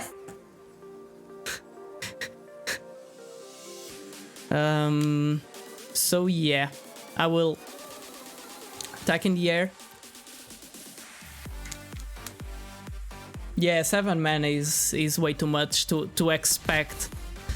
So I have 4, 5, 6. I'm close to 7 mana, but actually I get more value on killing it as early as possible than Lul Mage's Domination. They will have other nice clerics. Even the gold card which can grow, and then I can steal it. It's great. It's great. Great stuff. So the plan is still to Shatter Skull Smashing their very good creature.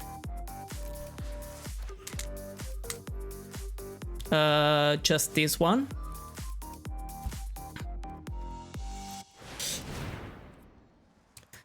And let's do this while they're tapped out.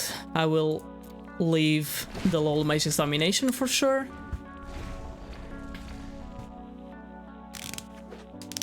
Damn. I don't expect this game to go as an easy win. Last week the 7th win game was pretty easy. They're expecting me to do something. Of course I won't block. Come on, it's just 2 points of damage and I can attack back if you don't play anything. Even if you play that, if I draw a land, I can think about my options.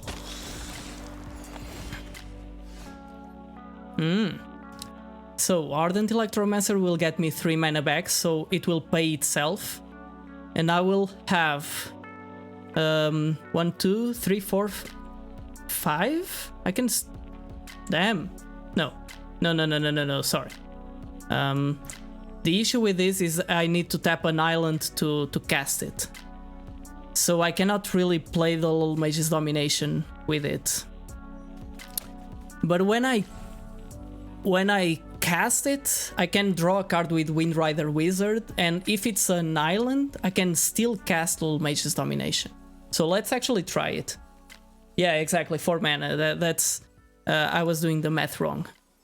So I want to maximize the chance of having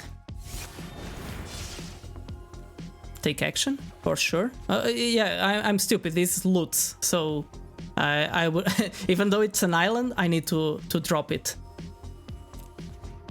Oh, Diog. Yeah, I had to have another card in hand. No worries. It's still 3 mana that I can use just to pump this guy, just because. And now, do I want to attack with it? They have a blocker. If I attack with it, they block. I can only kill one of their creatures, which is still useful. But if they just block with this, which is the most likely thing, I don't get much. But is it serving as a blocker? It's not. It's not really. So I'll just attack with this and ship the turn.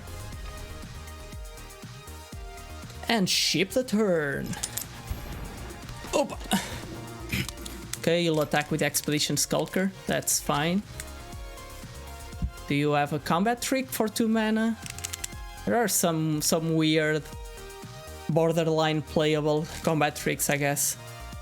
One in white that gives +2/+2 or something. So many attacks. You're crazy, man. So I don't care about these 2 points of damage. I would very much prefer to kill one of the core celebrants.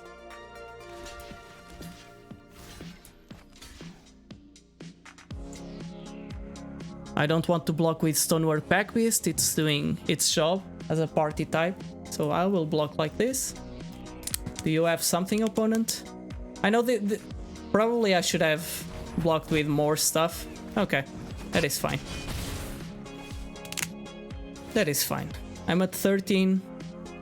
So now we have 4 mana. 1, 2, 3. 3 mana. 3 mana. 3 mana. Besides the Highlands, I mean. We can still... Angel Art Protector is crap. Expedition Skulker, we don't have a rogue on our side of the battlefield, so it doesn't have that touch.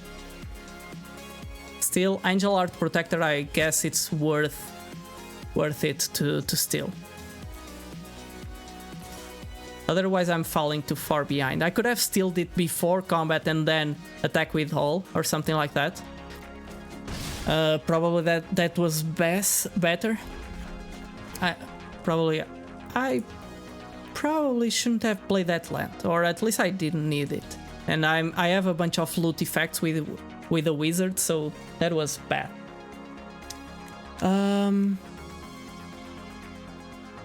Yeah. So yeah, exactly. For party purposes, yes, definitely. Yeah, that was. Oh no, I needed the land. Oh Jesus! But by this time of the day, I'm already crappy at math, so I will start using that heuristic.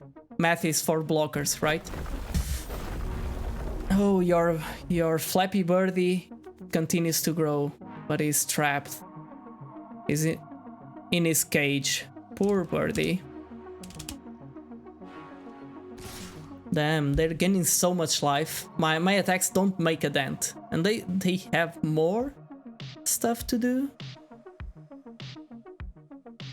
So I'm at a life total that I need to prevent as much damage as possible.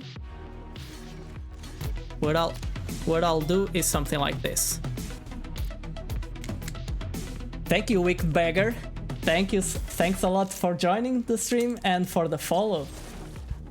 Hey man, another combat trick, of course. But at least they had to choose between their creatures.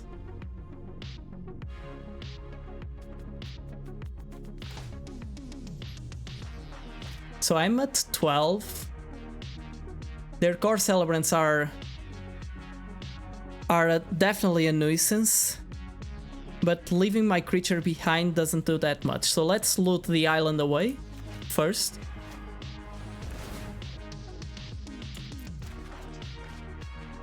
Okay. Let's see if Fisher Wizard can do something next turn. Because this turn... it's not doing much, and it's a 2-1. It's easily killed by Core Celebrant, but it can help Angel Art Protector killing one Core Celebrant. So I might have actually played it for no value.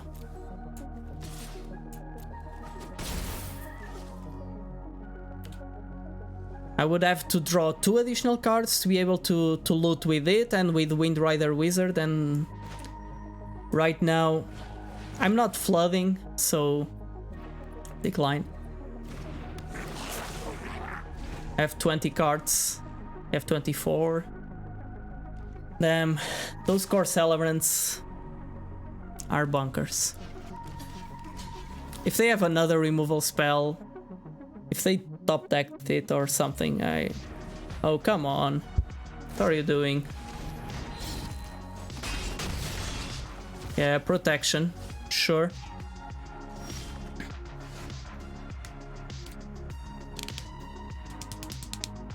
You can kill any creature with that spike, because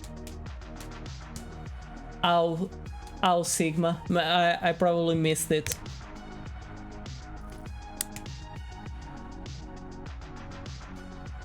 So Deliberate doesn't do much. It draws me a card, so I guess that's worth it.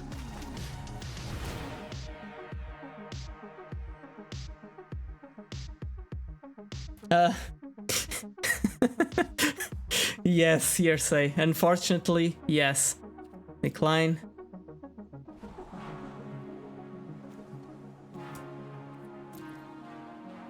Oh, Jesus. A roost. The roost. The roost is on fire.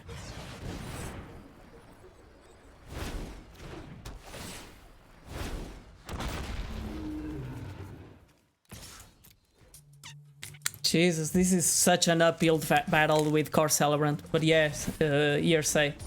Because any creature could be killed with that extra damage. But the top deck spell. He top decked the spell. Oh, okay, yes, on their turn, yeah. Yeah, or something, okay.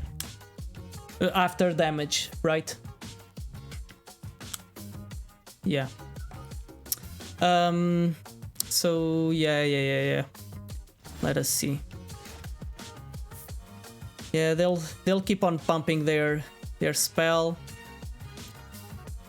I'm at 8. If they want to trade the Farsight Adept, I'm willing to. I need to ship away some damage. Otherwise, I'm right now I'm the aggressor. I need to be.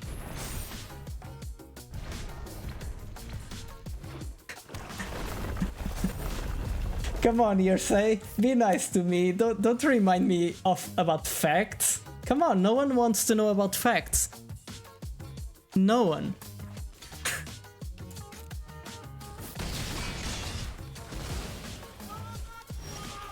Oh, Jesus Christ. Now I need to leave a creature behind.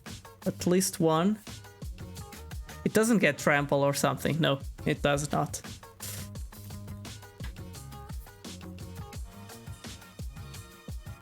I'll leave the lowest impact creature to block the Crawling Barons.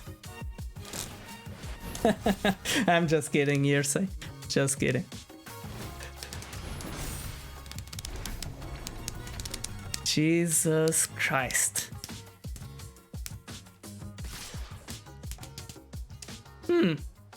Okay, they don't want to do that. I will take 2.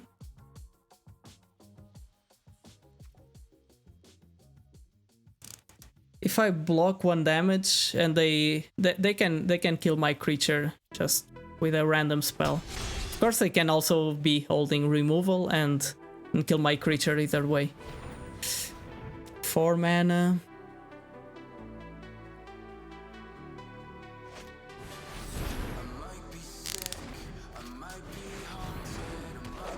Yeah. Oh, come on. That's so ugly, opponent. That's so ugly. And I'm flooding again with Bob Ross lands. Jesus Christ.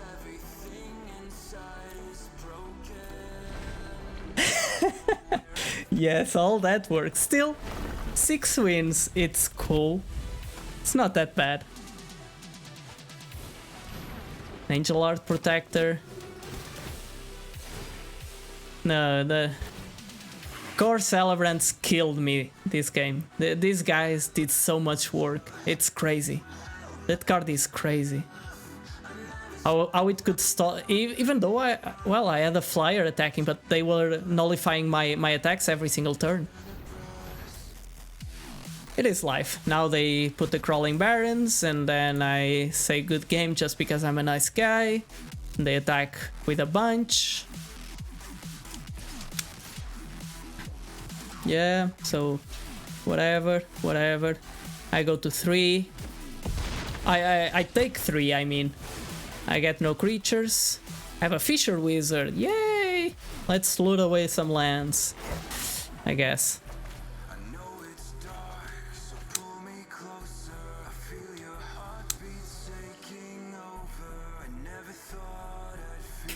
What a pretty ocean. Yeah. Okay, Mara Mystic. I'm at 1 point of the... Yeah. Nothing I can do. Still, I won't give up. Just because I want to see my opponent doing his stuff. But whatever. It is done. Still, 6-3. Not that bad. Okay, whatever. That's enough, opponent. That's enough. You had enough fun for today. That's enough fun for one day, opponent.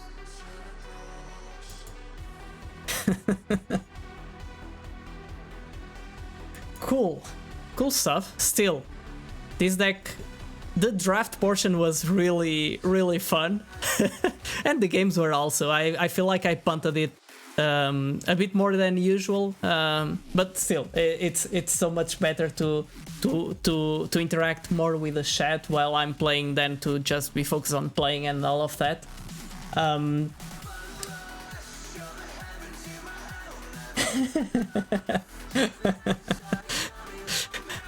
Yeah, that's definitely the song for this last game, Yersay, for sure. Oh, like this you cannot see. So yeah, we had some stuff. Roost of Drakes did some work for sure, but we did not have that high density of kicker cards that Roost of Drakes can demand. If we had more, Jesus, this would be ridiculous. And besides some punts, I guess we had a nice run. Punts are expected, and yeah, that's it. So to wrap things up, because it's already pretty late, let us just take a look.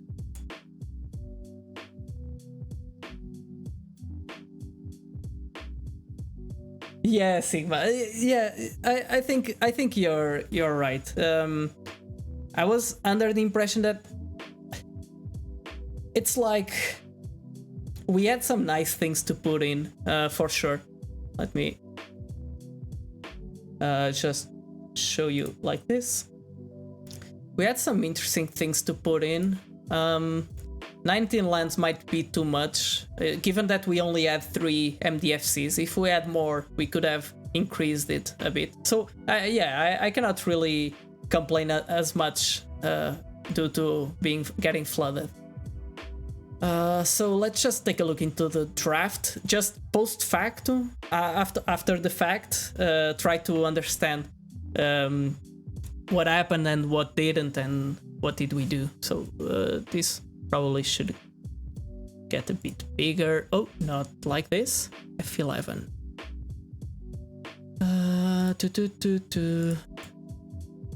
Something like this. No more. Bigger still. Okay, now I believe you can see it a bit better. Oh Jesus, the maximized view, it gets way too big. So let me just lower it a bit. Is it fine like this? Yes, it is. Cool.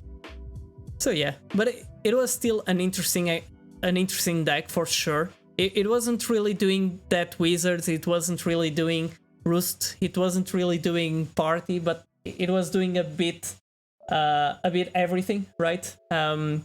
So yeah, it was a great run, and again, thank you all for being here. It was, you made the experience much more interesting.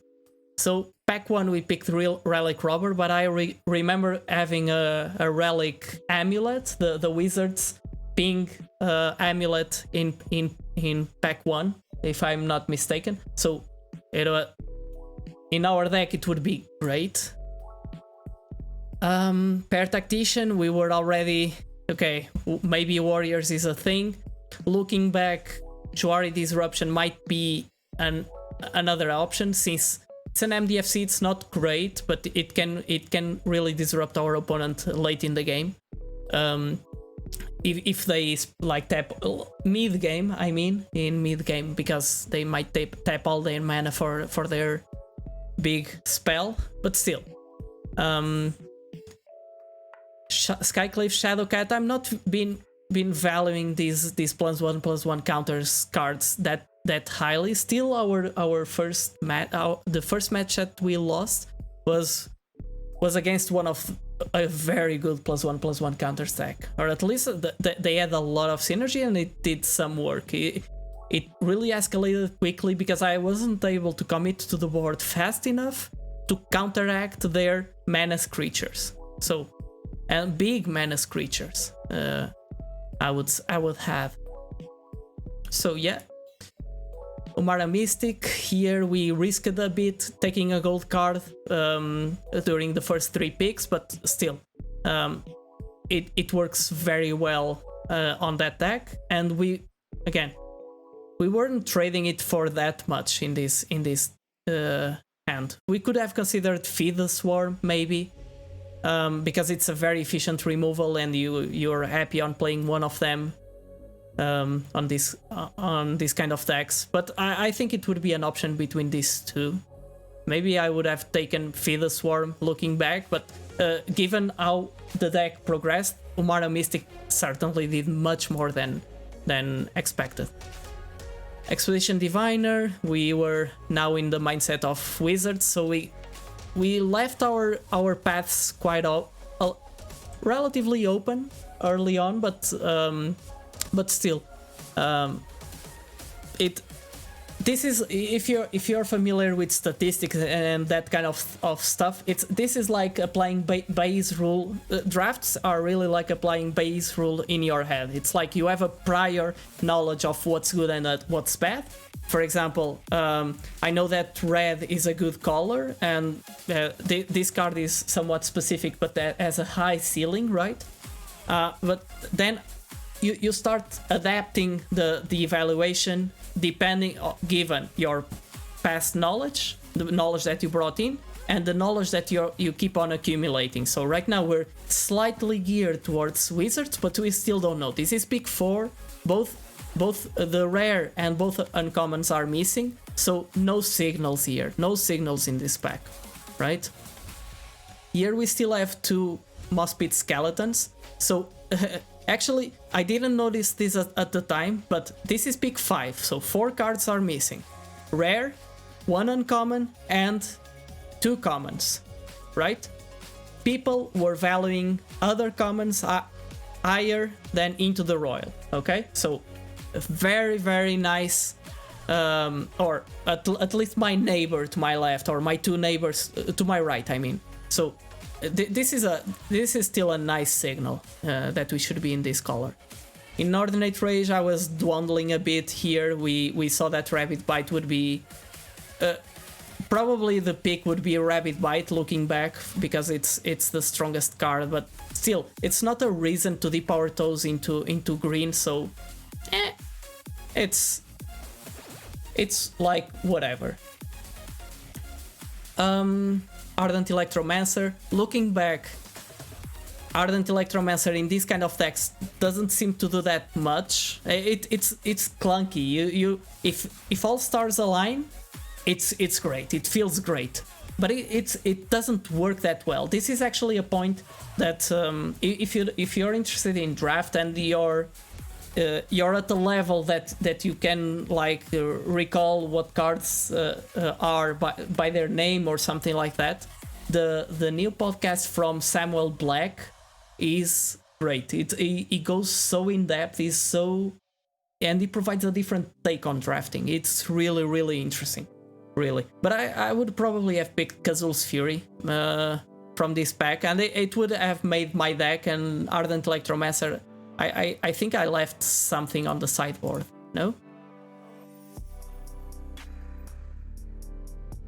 I didn't, but I would most likely. Because we had two, I believe, or at least we had other options on picking those up. So yeah, these picks are pretty late. Let's just take a look into what wheeled. So pick 9, this information is not available, okay? On 17 lands, this bug keeps circling back. What is missing? So some people picked some blue cards, black and green. So green, people were invested in green, so thankfully we didn't pick the fetus, the rabbit bite. So yeah, Pyroclast Healing could have made, but it didn't. So let's just look into this. Songmet Treachery, it's not a great MDFC. It can close the game, but if it doesn't close the game, it's meaningless. More often than not, since there's not that much sacrifice going around.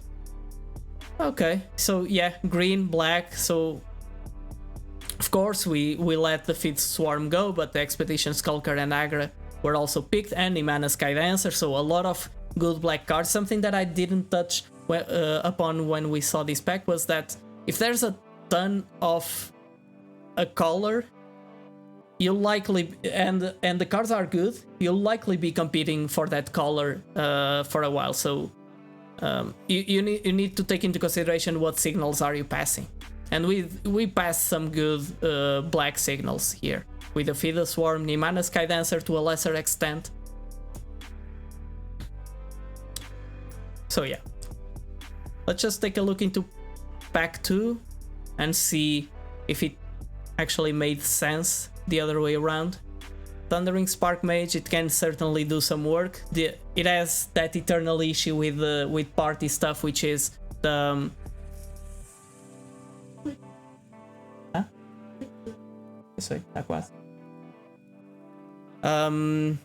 this Thundering, yes, it can kill stuff, but it's easily disrupted by removal spell. I don't think we saw that happening, but still. Yeah, second picking a Cliffhaven Kite Sail, that doesn't make me happy, but whomever is drafting rogues in this table, they'll be happy. Shatter Skull Smashing, really good signal that red is open, and a Royal Eruption, so these two cards in this pack, or this is pick 3 again, too early on pack 2, but still, we were definitely not competing for these colors that much. So yeah, altogether, I think it makes some sense.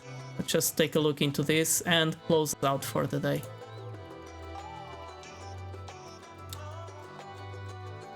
Yeah, Silum Division, so we saw, of course. Yeah, the same pattern from pack 1, I guess, in terms of cards being picked. So, everyone on the chat, thank you so much for joining me today. You made the experience really, really interesting. It was very nice to discuss strategy and all of that with you all. I hope to see you next time. And right now, let's see who can we raid. Oh, nice. We have Rainsomnia playing Final Fantasy IX. Oh, I love that game. We need to raid him. Let's get the party started. Yeah. Final Fantasy IX is like, paired with Magic, probably are two of the most interesting games, or the games that I most like since like ever. It's so good. Let's then jump into his stream.